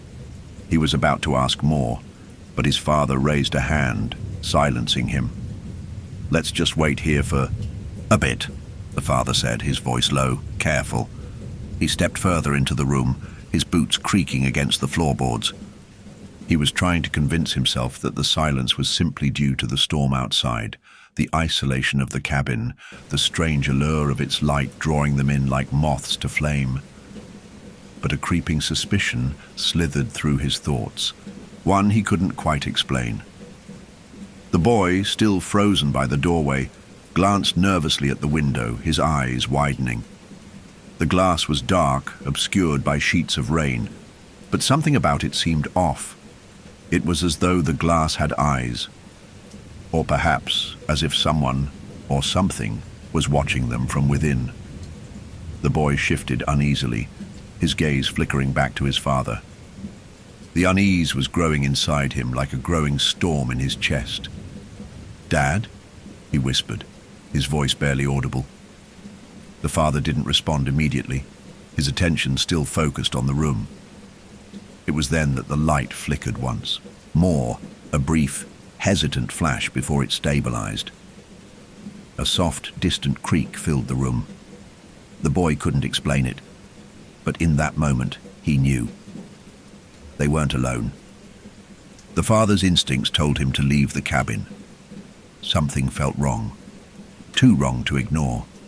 He could almost taste it in the air, a rancid, cloying sensation that clung to the corners of the room. The light, still flickering with that unnerving hesitance, cast shadows that danced along the walls like memories forgotten too long. But he kept his composure, as any experienced outdoorsman would, focusing on the practicalities of their situation. "Come on, son," he said in a gruff whisper, his voice a bit more strained than usual. "Let's get out of here. We'll wait, in the boat. Maybe the storm will ease up." The boy, still standing just inside the doorway, nodded, but he couldn't shake the feeling that something was watching him, that something was in this room, staring at him from the darkened corners, waiting for him to turn away. His breath hitched, but he forced himself to swallow his fear. He had never been one to show weakness, especially not in front of his father. Yet, as he moved toward the door, his foot caught on something. The sudden jolt of movement sent a cold wave of panic through him. His eyes darted downward, but there was nothing on the floor. The floorboards, however, groaned, a faint, almost imperceptible sound, but it was enough to make his pulse quicken, as though the very house itself was alive, watching them. The boy quickly tried to compose himself and stepped out onto the porch, a breath of fresh, rain-slicked air helping to calm his senses. But it didn't help enough. Something gnawed at him deep inside, like a dark echo reverberating in his chest. The father followed closely behind, but his mind was elsewhere. He had an itch on the back of his neck that he couldn't scratch. He turned, expecting to see the light flickering behind him, but instead, the window was dark. No glow, no warm invitation, nothing. "Maybe it went out," the father muttered, but even to his ears the words felt hollow, like something he was trying to convince himself of. The wind had picked up again, and the trees groaned in protest against the storm. The air tasted heavy, thick with the scent of wet pine and the deep earth beneath their feet. Yet something in the night felt wrong. The boy stepped toward the dock, his shoes slipping on the wet wood, his gaze fixed on the still lake beyond. "Dad, I don't think we should leave just yet." The father shot him a confused look, but before he could respond, there was a sound, a faint rustling, like a breath drawn too deeply in the cabin behind them. The boy froze, his skin prickling, his heart pounding against his ribs. He could have sworn he heard something, someone. But when the father glanced back, there was only the steady rain, the ghostly silence of the cabin, and the darkened window. His instincts screamed at him to leave, to ignore whatever oddities were clawing at the edges of his mind. Yet he couldn't shake the sense that something or someone was lingering in that room, watching. "Let's just go," the father repeated, though his voice was less certain now. He stepped off the porch and turned toward the boat, trying to force himself to believe that it was all just his overactive imagination. But a cold dread was settling over him, the kind of dread that came with knowing that no matter how hard you tried to leave, you were never truly free. They pushed off, the dock, the boat creaking as they paddled away from the cabin, drifting toward the safety of the middle of the lake. The wind howled around them, battering the boat with the full force of the storm. The father's knuckles were white against the oars, his gaze flicking over his shoulder every few seconds. The cabin was now just a shadow on the edge of his vision, but the nagging sense that something was watching them lingered like a bad memory. Then the boy caught something out of the corner of his eye. It wasn't the cabin, he was sure of that, but something in the water. A shape, something moving beneath the surface. For a moment, it seemed as though the water had shifted, rippling unnaturally. The boy gasped, but quickly turned away. His face flushed with unease. "Did you see that?" he asked, his voice small and tight with fear. The father didn't answer right away. His grip on the oars tightened, his jaw clenched. "It's just the storm, son," he said, though the words felt thin in the face of the growing unease gnawing at both of them. Nothing more. But the boy wasn't convinced. He didn't say it aloud, but in that moment he knew. Something had been watching them. Not just from the cabin, but from the water too. Something ancient, something that belonged to the night. They didn't speak as they crossed the lake, the storm slowly easing, but the weight of what had happened hung between them, suffocating and silent. When they reached the shore, they found the campsite exactly as they had left it. Untouched, the fire long cold, the tents standing as quiet sentinels. For a brief moment, the father thought about suggesting they return to the cabin. After all, the storm had passed, and the unease in his chest was easing. But the thought was fleeting. He dismissed it.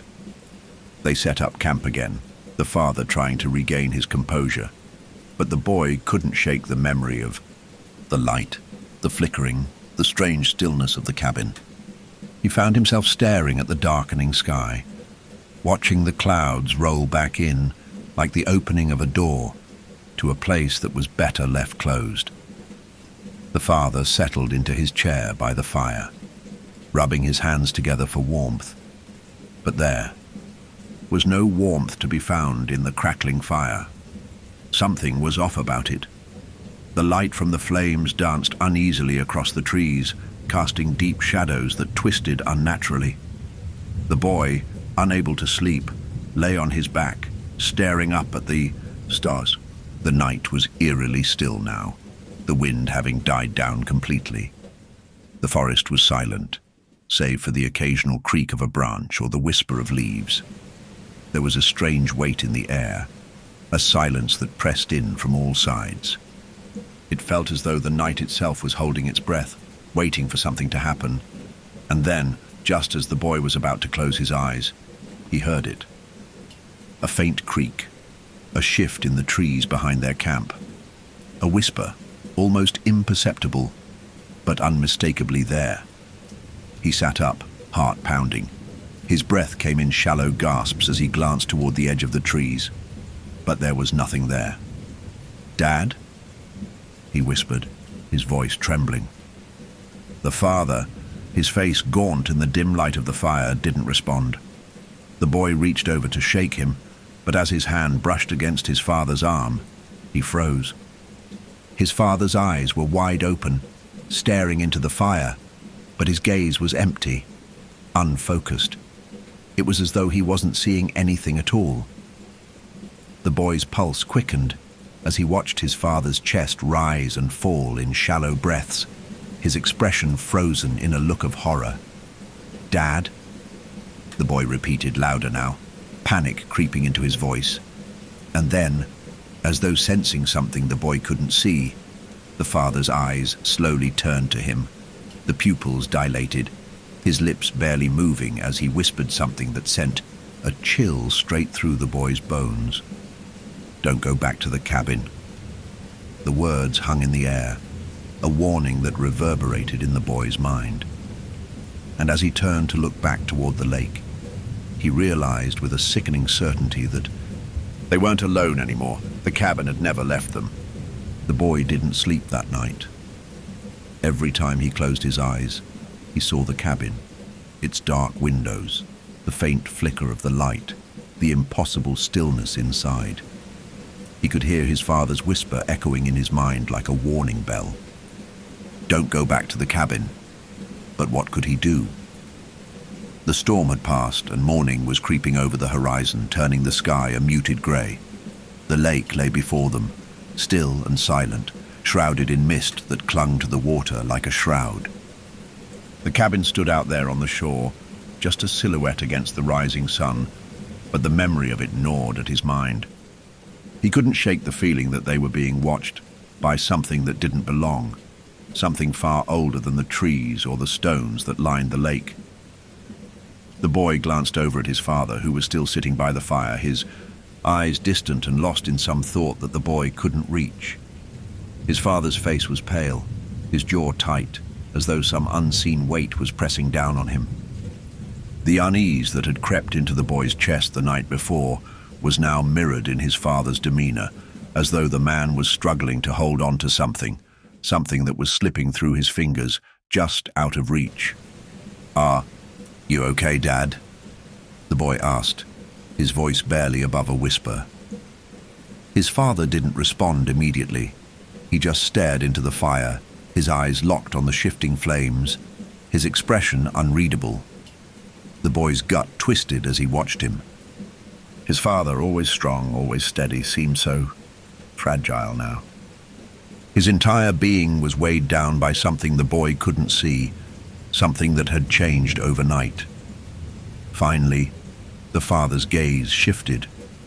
"We need to leave," he said, his voice hoarse like he hadn't spoken in hours. "The storm's past. We should head back to town." The boy nodded, relief flooding him. But a new fear curled in his chest as he glanced back at the lake. They had to leave, but the thought of returning to the boat, of crossing the water, felt wrong, impossibly wrong. It was as though the lake was watching them too, holding them in place with its inky depths. As they packed up the campsite, the father moved mechanically, his hands moving with practiced ease, but his eyes never strayed too far from the water. The boy's nerves were stretched taut. He couldn't understand why he felt this way. Why couldn't he just forget about the cabin, forget about the night, and pretend it had all been a bad dream? But when they finally reached the boat and began to push it back into the water, a strange noise stopped them both cold. A creak, then a sharp, unnatural sound, the sound of a door opening.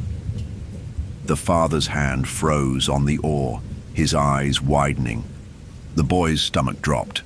They both looked toward the cabin, just visible on the far side of the lake. The door was open. There was no mistaking it. The cabin was empty last night. No one had come or gone. They had seen it with their own eyes, and yet now the door was open, swung wide against the morning light as though inviting them in. The boy swallowed, his throat dry. "Dad, we need to go. We can't go back there." But his father didn't seem to hear him. His eyes were fixed on the open door, his face pale, his lips trembling. The boy could feel the tension radiating from him like an animal trapped in a corner. His father's gaze flicked toward him, and in that instant, the boy saw something. A flicker of recognition, or perhaps guilt, in his father's eyes. "Don't. Look at it," the father murmured as though speaking to himself, his voice barely audible. "Don't look at it." The boy's gaze turned back to the cabin against his better judgment, as if something was pulling him in. It was then that he saw it. The light, the dim glow that had flickered the night before, was now on again. Only this time, it wasn't a gentle flicker. The light burned with a cold, unnatural intensity. It wasn't the soft, warm glow of a lantern. No, this was harsh and unyielding, casting long, jagged shadows against the cabin's walls. Shadows that seemed to move of their own accord, stretching and twisting like black fingers clawing at the cabin's frame. The boy's heart raced. His instincts screamed at him to look away, to run, but he couldn't. The light was drawing him in, pulling him closer, and with it, a voice. Soft at first, like the wind rustling through the trees, and then clear as day. The voice called to him, "Come closer." The boy's breath hitched, and for the first time since the storm had begun, he felt completely and utterly alone. His father was beside him, but his presence no longer felt like a comfort. It felt like a barrier between him and something he couldn't understand, something he was afraid of. "Dad," the boy's voice cracked, his fear spilling over. "Dad, we have to go. We can't go back there, not again." But his father was unmoved. His eyes were locked on the cabin, his body frozen in place. "We don't have a choice," he said, his voice flat, as though the words had been torn from him. "We never did." Before the boy could respond, his father stood up abruptly, almost jerking him forward with the sudden movement. They both stepped out of the boat, the father's gaze fixed on the cabin as though something was compelling him. As they trudged through the mud toward the cabin, the boy could feel something shifting in the air, a tremor that ran through the ground beneath his feet. The closer they got, the more suffocating the atmosphere became. The wind had died down, and the world around them was too quiet, too still. The door to the cabin swung open even wider as they approached, a gust of cold air blowing out from inside. The boy could see nothing inside but darkness, but it was as if the space itself had grown larger, more oppressive. They stepped inside. Immediately, the boy felt the change. The air inside was cold, unnaturally cold, and the light in the corner, the same harsh light, seemed to throb like a heartbeat. But there was no one there. Nothing moved. The silence inside was thicker than anything outside. Then, from the farthest corner of the room, came a sound. A low, rasping breath. The boy froze. His father, still standing near the door, looked back at him. His expression was empty, hollow. He seemed lost, like a man who had wandered into a dream he couldn't escape. And then, in the corner, a figure slowly emerged from the shadows. At first, the boy thought it was a trick of the light, just a distortion of the shadows. But then the figure moved, slowly, deliberately. It wasn't human. It didn't look human. The figure in the corner didn't have a face, not in any conventional sense. It was all shadow and void, a blackness that seemed to pulse, like it was breathing, a thing that shouldn't be, standing in the darkness of the cabin, and it was staring at them. The boy's breath caught in his throat as his father began to move toward it, his feet dragging as though weighed down by something he couldn't escape. The boy tried to scream, but the words caught in his throat, and then the light went out. The light went out. The boy's heart stuttered in his chest. The darkness swallowed the cabin, and for an instant the world itself seemed to vanish, leaving only the cold, suffocating air. There was no sound, no creak of the old timbers, no whisper of wind through the trees. The entire room was held in a terrible stillness, as though it was waiting, biding its time. The boy stood frozen, every muscle in his body locked in place, his mind racing to comprehend what had just happened. But the figure in the corner, the one that wasn't human, was still there. It didn't move, didn't shift. It simply stood, staring with what could only be described as an emptiness that stretched deeper than the void of the room itself. His father, standing near the door, didn't seem to notice the figure. His eyes were wide but vacant, as though he was lost in a dream, or worse, in a memory. His lips moved, but no words came out. His body was stiff, unyielding. "Dad," the boy whispered, stepping closer to him, his voice trembling. "Dad, please, we have to get out of here." But his father didn't hear him. Or perhaps he didn't care. His gaze was locked on the darkness in the corner, his breath shallow, his chest rising and falling in an unnatural rhythm.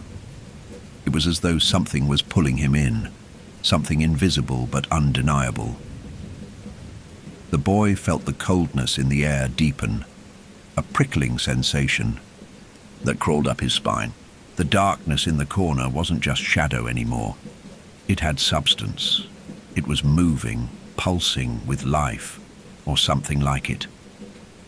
The boy's breath quickened as he stepped backward, his feet stumbling over the uneven floor.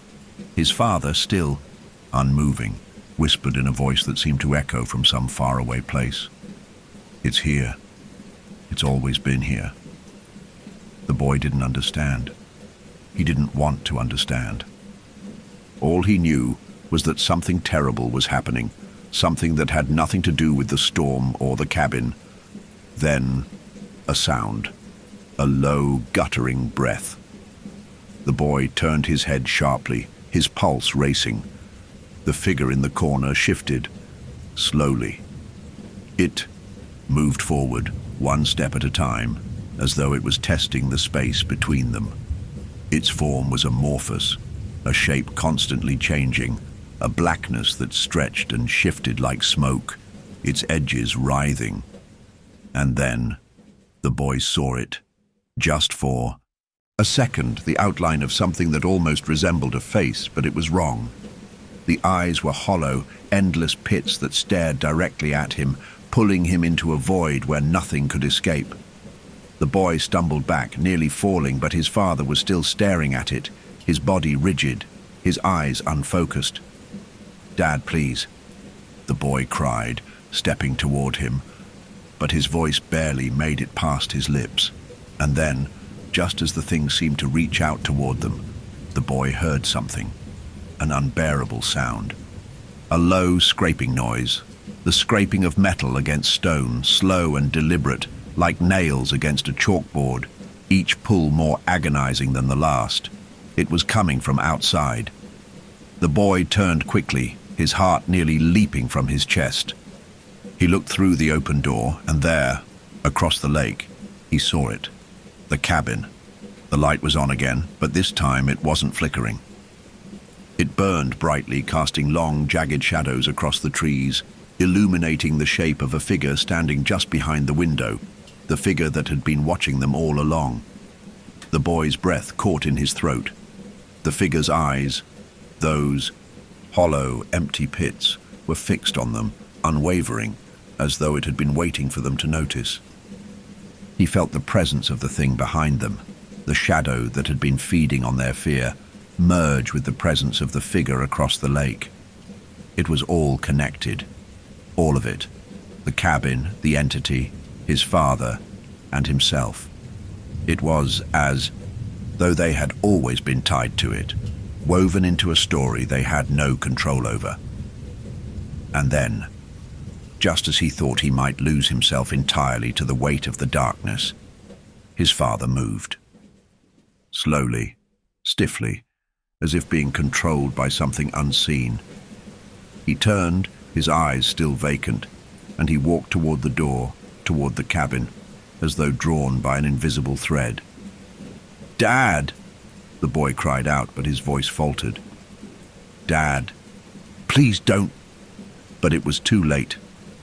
The father's hand grasped the doorframe, his fingers curling around the wood with an unnatural force. The boy wanted to stop him, wanted to reach out, but his body refused to obey. He was paralyzed. "It's calling me," his father said, his voice distant, empty. "It never lets go. It's always calling me." The boy felt his chest tighten. His vision blurred. His father was slipping away. Something had taken him, something had broken his mind, and there was nothing he could do. "No! No!" the boy screamed, rushing toward him. His father's hand reached for the door, but the boy was faster. He grabbed hold of his father's arm, his fingers trembling, and yanked him back. For a moment, time seemed to stand still, and then the thing in the corner moved. It was fast, unnaturally fast. Before the boy could react, the figure surged forward, enveloping them in an inky blackness. The boy's vision went dark. His heart pounded in his chest, and a cold, suffocating sensation washed over him. His mind screamed, but no sound came out. And then, in the suffocating silence, he felt a cold hand on his shoulder. It wasn't his father. It was something else. A whisper echoed in his mind. "Don't look away." The boy tried to pull away, but the grip on his shoulder tightened, pulling him toward the door. He turned, and there, in the blackness, was the figure from the window, the thing that had been watching them.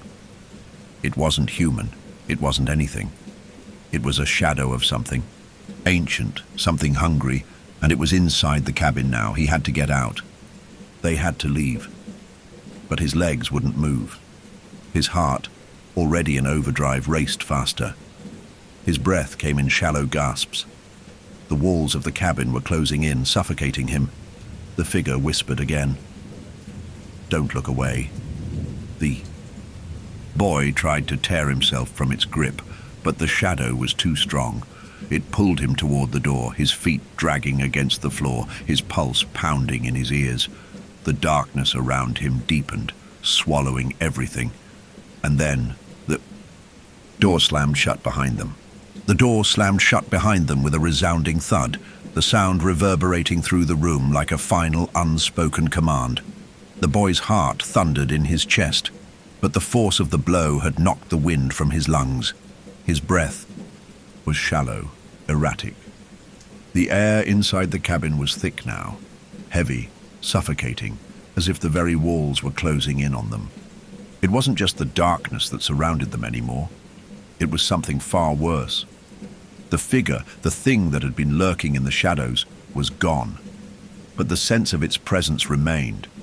It was still here, somewhere in the cabin, watching them. The boy turned to look at his father, his pulse racing with dread. His father's expression hadn't changed. His eyes, wide and vacant, stared out into the void of the cabin, as though he were seeing something that wasn't there. His skin had gone pale, as if the life had been drained from him. He was still breathing, but there was no life behind his eyes. It was as though his mind had been stolen away, absorbed into the same darkness that had gripped the cabin. "Dad." The boy's voice trembled. "Dad, please snap out of it." But the man didn't respond. The boy's stomach twisted with a deep, gnawing fear. He reached out, shaking his father's arm. "Dad, we need to get out. This place, it's not real. We can't stay here," he pleaded. But his father didn't move.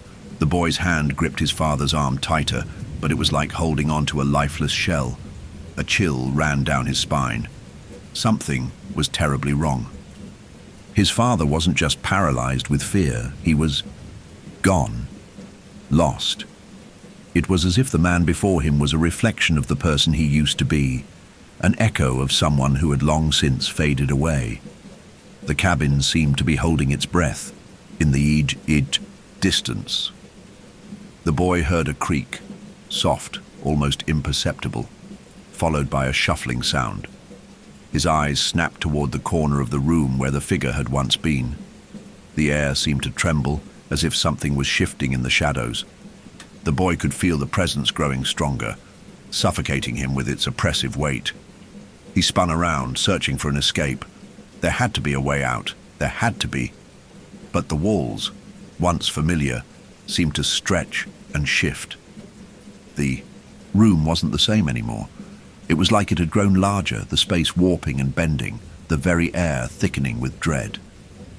The light still pulsing in the corner seemed to flicker, but this time it was a rhythm, a pulse, a heartbeat, and then he heard it, a soft whisper.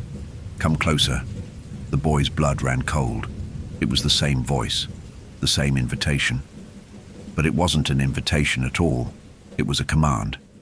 The walls seemed to close in around him, the air turning heavy and thick, as though the very essence of the cabin was alive, breathing. "No," he whispered to himself, backing away from the corner where the light flickered. "No, I won't. Go." But the whisper grew louder, closer. It was no longer just a voice. It was a presence, a feeling that crawled under his skin, that gnawed at the edges of his sanity. "Come closer." The boy's heart was racing. He couldn't breathe. His legs felt like lead, his arms like they had turned to stone. The whisper wasn't just in his ears, it was inside his mind, tugging at his very soul. Suddenly, he felt his father's hand, cold and stiff, grip his arm. "Dad," he gasped, but his father didn't respond. The hand tightened around his wrist with an unnatural strength, pulling him toward the corner of the cabin. The boy stumbled forward, the grip on his arm like iron. Panic surged through him as his mind fought to break free from the suffocating influence. He had to escape. He had to. But the more he struggled, the more the darkness seemed to pull at him, as if the very air itself was trying to smother him. His vision blurred, his senses warped by a tide of panic and dread. The shadows in the corner seemed to grow larger, swallowing the light in their wake. "Come closer." The whisper was everywhere now, inside him, outside him. The boy tried to scream, but the words wouldn't come. He felt himself drawn toward the shadow, toward the place where the darkness swallowed everything in its path. The walls seemed to bend inward, pushing him forward, guiding him, and then, just as he felt he could no longer resist, something happened, a sharp, violent tug. His father's grip was torn from him with a sudden force, and the boy was thrown backward, landing hard on the floor. The cabin once again was still. For a moment, nothing happened. The air hung thick, laden with an unnatural weight. The silence was deafening, and then the boy heard it. Footsteps, slow, deliberate. A figure emerged from the shadows, walking toward him, its presence like a thick fog that clouded his mind. The boy scrambled back, his heart hammering in his chest. But it wasn't the figure that he feared most. It was what the figure represented. It was the same darkness that had gripped his father, the same force that had consumed him. The figure stepped closer. The boy couldn't look away. The figure's face was empty, nothing but a black void where the eyes should have been. It stared at him with the same cold, unblinking gaze that had tormented him since they first entered the cabin. The boy wanted to scream, but his throat was dry, his voice caught somewhere deep within him. The figure reached out, his mind flashed, back to his father's words, words that had never fully made sense until now. "It's calling me. It never lets go. It's always calling me." The boy's vision blurred. The light flickered. The shadows closed in. His breath came in ragged gasps. He wanted to fight. He wanted to scream. But there was no escape from the pull of the thing. standing before him. His father had fallen to it, and now it was his turn. The whisper was louder now, clearer. "Look into my eyes and come closer." The boy tried to move, but his body refused to obey. The air seemed to press against him, holding him in place. He wanted to close his eyes, to look away, but he couldn't. He was trapped. The figure stepped closer, the darkness around it thickening, smothering him. He could feel it closing in, a presence so overwhelming that it threatened to swallow him whole. And then, just as it reached him, just as the darkness was about to claim him, he saw it. A flash, a memory. His father's face, not the hollow, lost gaze he wore now, but something else, something warm, something human. The boy reached out, grasping for the image of his father, reaching for the part of him that was still there, still alive. But the darkness swallowed it. The darkness swallowed everything. The light, the sound, the breath that once filled the cabin.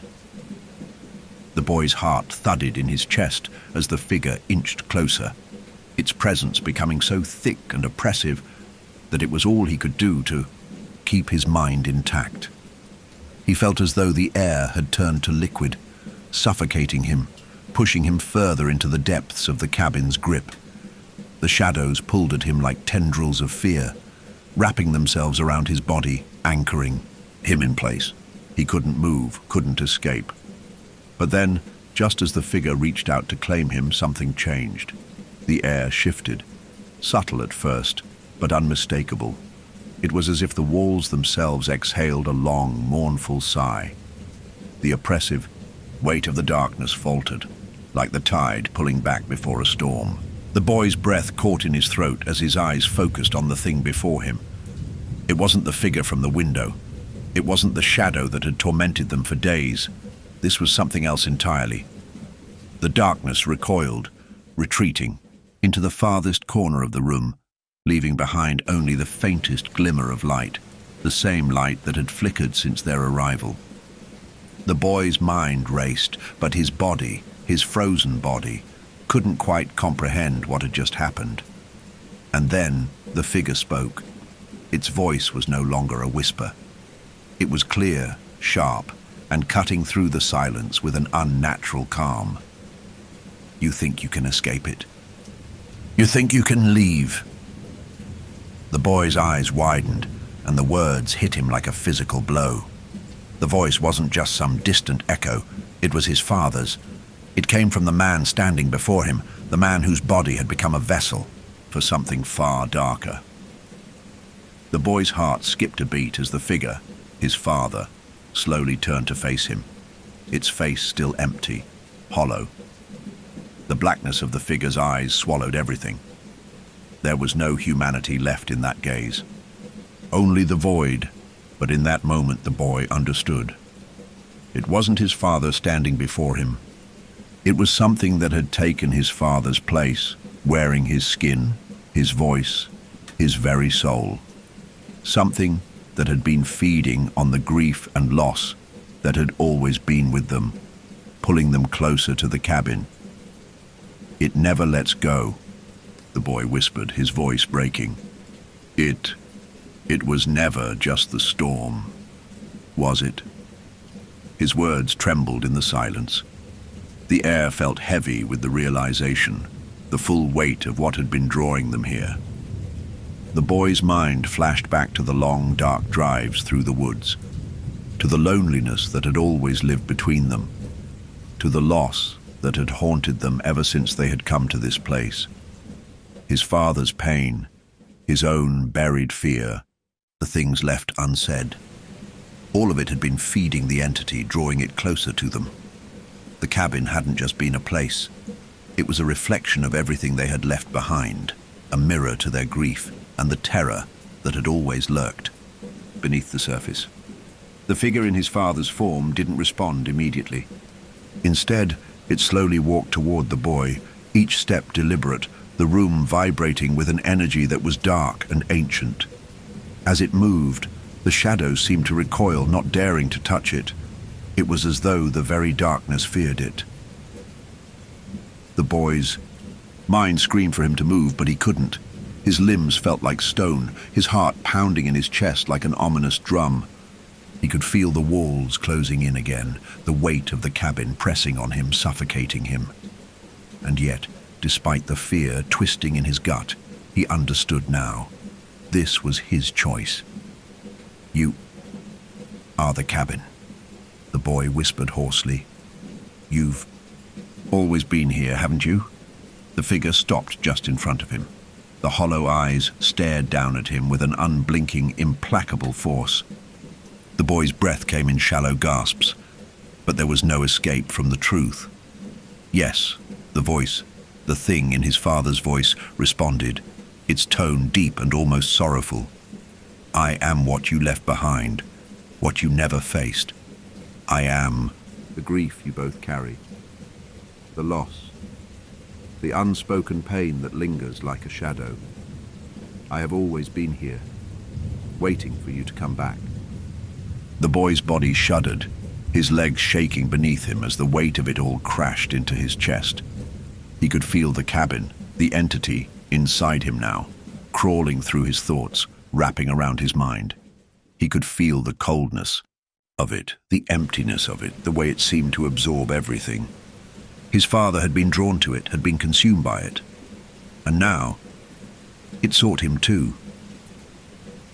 But the boy wasn't sure anymore if he wanted to escape. If he could escape. His father's grief had been his own. He had spent years trying to outrun it, trying to push it away, burying the pain of loss, the terror of being alone. But the entity had fed on that pain. It had used it to keep them trapped, bound to this cursed place. "I'm sorry, Dad," the boy whispered, his voice barely a breath. "I should have tried harder to help you." The figure that wore his father's face reached out and placed a cold hand on the boy's shoulder. The touch was more of a pull than a comfort, like a tether, an anchor, pulling him closer to the darkness. "You didn't have to," the thing whispered, its voice soft now like a lullaby. "You've always been part of this. The pain, the loss, it's yours too." The boy's eyes filled with tears, but he no longer knew if they were his own or something else. His father was gone, swallowed by the thing that had taken his place. And now it was him. The boy. He was next. But then, through the oppressive weight of the darkness, he felt a shift. For the briefest moment, a flicker of light, a tiny sliver of warmth. He looked to his father's vacant form. It was still there, still hollow, but in that brief moment, he saw something faint and distant, a flash of his father's true face, his true self, not consumed by the darkness. Yet the boy felt a deep, painful longing. He had tried to outrun his father's pain, tried to escape it, but in that fleeting moment, he realized that it wasn't the pain that needed to be escaped. It was the love, the connection, the shared grief. The boy stepped forward. "I'm here, Dad," he whispered, his voice stronger now, cutting through the suffocating silence. "I'm not leaving you. Not again." And as he stepped closer, the figure faltered. The darkness recoiled. For the first time since they had entered the cabin, the boy felt the weight lift from his chest.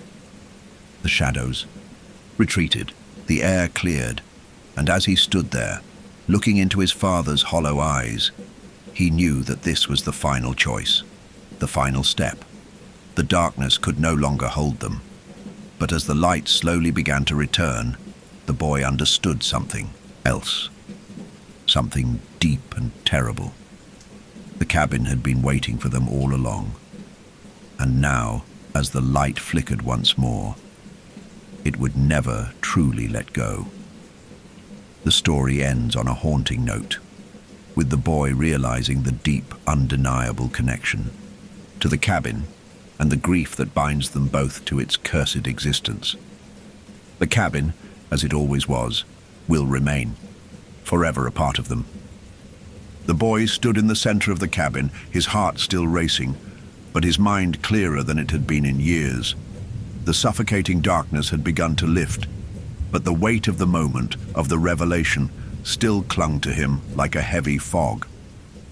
His father's figure, hollow and still, stood before him, but the boy could see the faintest glimmer of recognition in the emptiness of his eyes.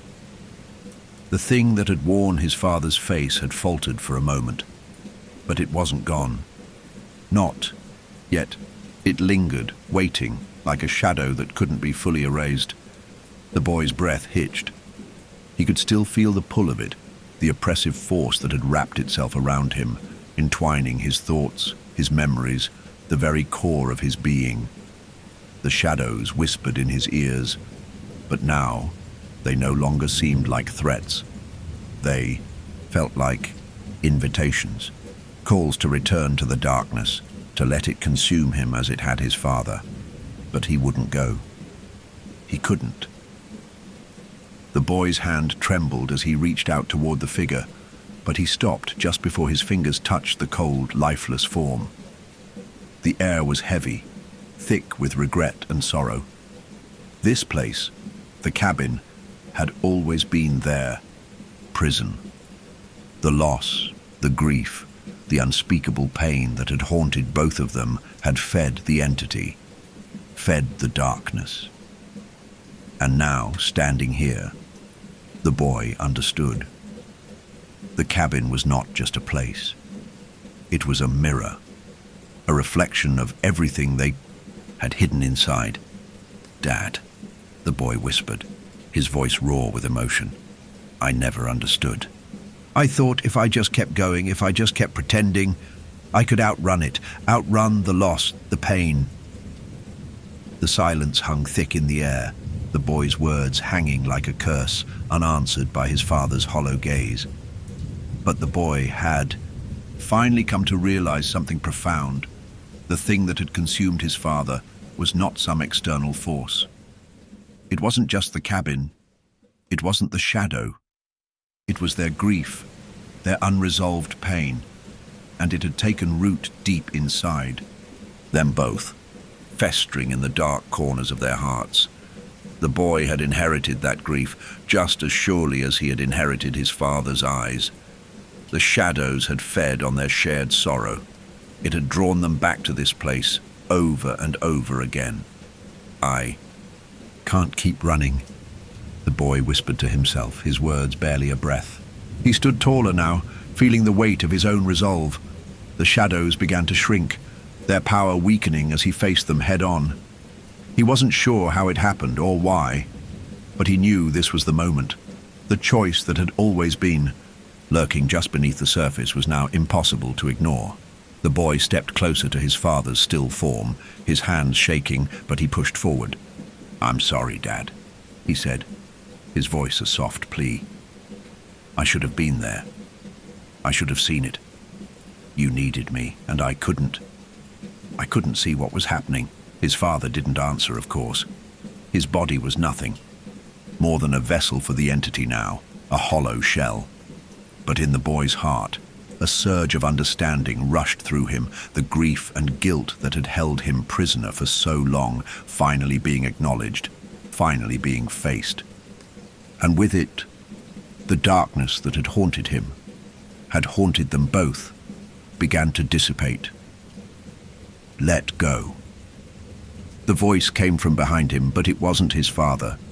It wasn't the darkness either. It was something different, something older, something tied to the land itself. The boy spun around, his pulse racing, and saw her. The woman stood at the edge of the cabin, her face obscured by the shadows, but her presence was unmistakable. She was the keeper of this place, the one who had bound them to it in the first place. The entity, the shadow that had consumed his father, it had all begun with her. She had made the bargain long ago, and now it was time to settle the debt. You... The boy gasped, his voice shaking. He had heard stories as a child, old stories his father used to tell, whispered with a cautionary tone. The woman at the edge of the cabin was a part of those stories, a ghost, a spirit, a keeper of lost souls. Yes, she said softly, her voice a mournful whisper that carried across the room like the wind through the trees. I have waited long for this, for one of you to return, for you to understand. The boy took a step back, his mind reeling. The stories, the curse, the cabin, it was all connected. It had always been connected. The grief and loss that had torn his family apart had been a part of the bargain made long ago, when the first soul had been bound to the land. His father's ancestors, perhaps, or maybe his own soul had been linked to this place long before he was born. You can't escape it, the woman continued, her eyes now visible, black as night, empty as the cabin itself. It is in you, boy. It always has been. The boy's mind whirled, trying to comprehend it all. His father's pain, his own. Everything had been feeding this entity, feeding the shadows. The cabin had never been a place of refuge. It was a prison they had all been locked in, from the moment they set foot here. I know, the boy whispered. I've known it all along. The woman nodded. It is not enough to run, not enough to escape your pain. The curse must be broken, and for that, one must stay. The boy's breath caught in his throat. He understood now. The only way to break the cycle, the only way to free his father and himself from the grip of the shadows, was to offer himself in exchange. The darkness demanded a sacrifice. But the boy's heart ached as he realized that he couldn't run anymore, not from the pain, not from the truth. He could feel the weight of the cabin pressing in on him, the walls suffocating him, the shadows twisting around him like serpents. His father had already given into the darkness, had already been consumed, and now it was his turn to make the choice. I'll stay, he said, his voice steady, though his heart was breaking. I'll stay to end it. The shadows around him screamed in fury as the woman smiled, a cruel twist of her lips. The entity raged, its power writhing in fury as the boy stood firm. And then there was a silence. The boy stepped forward, and as he did, the darkness seemed to recede, its grip loosening. For the first time, the boy could breathe. His father's figure flickered, the darkness dissolving from his body, and with it, the cabin began to change. The walls that had been suffocating now seemed to soften, the air lighter. The shadows that had once been alive with the energy of grief began to retreat, slipping back into the earth where they belonged, and then, with one final breath, the boy let go. The cabin was still. The shadows that had once clung to the walls now dissipated into the earth, and the oppressive weight that had suffocated the air lifted, leaving behind a strange calm. It was as if the entire world had exhaled a long, slow breath. The boy stood alone, his heart pounding in his chest, his limbs heavy with the weight of his decision.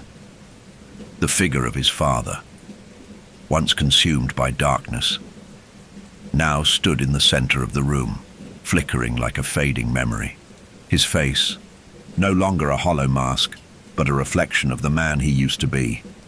The boy's breath hitched. His father, though no longer truly there, was still a part of him, a part of the life that had been lived, the grief that had been shared. The cabin had consumed everything, but now it was slowly letting go. The darkness, the grief that had plagued them both, was no longer feeding the shadows. The cycle had been broken, but the boy had paid the price. He could still feel the pull of the entity in the corners of his mind, the weight of the sacrifice he had made. He had offered himself to the darkness, knowing full well that he was not truly escaping it, but sealing it away. There was no more running, no more evasion. The cabin had claimed him, just as it had claimed his father before him. He glanced around the room, and for the first time it seemed less oppressive. The walls no longer felt like a trap, but a place, an old, forgotten place that held the memories of their pain. He could almost hear the whisper of the wind through the trees, the sound of water lapping at the shore outside. For a fleeting moment, it almost felt like home. The boy stepped forward, his feet dragging as if the weight of the world still pressed down on him. His body felt heavy, his movements slow, as if the sacrifice had drained every ounce of energy from his being. He reached out, touching the wooden walls of the cabin, feeling the rough texture of the old timbers beneath his fingers. The silence was deafening now, and the boy could feel his heart slowing, his thoughts becoming distant. There was no more whispering of the shadows, no more tugging at his soul. The entity, the thing that had haunted them both, was gone, but so was a part of him. The boy had given himself to the cabin, and in doing so, he had become a part of it. He could never truly leave, but in some strange way, he had also freed his father. The sacrifice was a thread that bound them both to the cabin forever, and yet, despite everything, there was a bittersweet peace. The boy closed his eyes and allowed himself a single breath. A deep, slow inhale, as if drawing in the last remnants of the air that had been poisoned for so long. He could feel the light shifting around him, flickering like the last embers of a dying fire. And in that moment, he realized something he hadn't before. The darkness hadn't consumed them. It had been a reflection of their own grief. It had fed on their inability to confront the pain they had buried so deeply. The cabin, with all its weight and suffering, had never been the true enemy. It had simply been a mirror, a place where they had been forced to face everything they had been running from, and now at last the boy understood. He had come to the cabin to escape, to run from the memories, from the grief of losing his mother, from the broken relationship with his father. He had thought that if he could leave, if he could bury the pain deep enough, he would be free. But the cabin had always been there, waiting to drag them back to confront it. His eyes opened slowly, and he looked toward the door. The lake outside was calm, the mist lifting from its surface. The wind had died down, leaving a quiet peace in its wake. The boy felt the pull to leave, to walk away from the place that had haunted him for so long. But he knew that he couldn't. Not yet. He stepped outside. The air was crisp, the scent of pine and earth filling his lungs. He could hear the distant rustling of the trees, the occasional crack of a branch, but it all felt distant, like it wasn't entirely real. The boy turned back toward the cabin, his gaze lingering on the door that had once felt like a prison, but now, in the light of the morning, seemed almost welcoming. It was then that he realized the cabin was no longer a place of darkness for him. It was a part of him. The grief, the pain, the loss. It was all wrapped up in the cabin, in the shadows that had followed them, in the entity that had devoured them both. But it wasn't the end. It was just another chapter in a story that would never truly be over.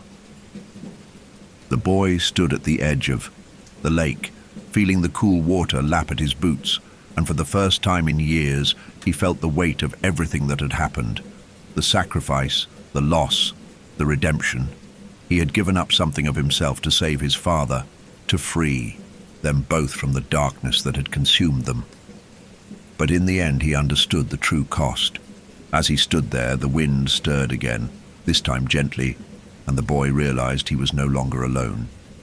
He could feel his father beside him, even though he was gone. Their shared grief had bound them together, and now, even in death, they were still connected. The cabin would always be a part of him, but so too would be the love and the memories that had once defined his father's presence. The boy closed his eyes once more, feeling the warmth of the sun on his face. He didn't know what the future held, but for the first time he didn't need to run anymore. The darkness was gone. The shadows had finally retreated, and he was free. But the cabin, its story, would linger forever, an eternal reminder of the ties that bound them. The boy had sacrificed everything to end it, but some things, some parts of us, could never truly be erased. The truth of the cabin, the entity, would remain in the land, in the memories, in the grief. It would always be there waiting. And so the boy walked away, leaving the cabin behind, but never truly free of its reach.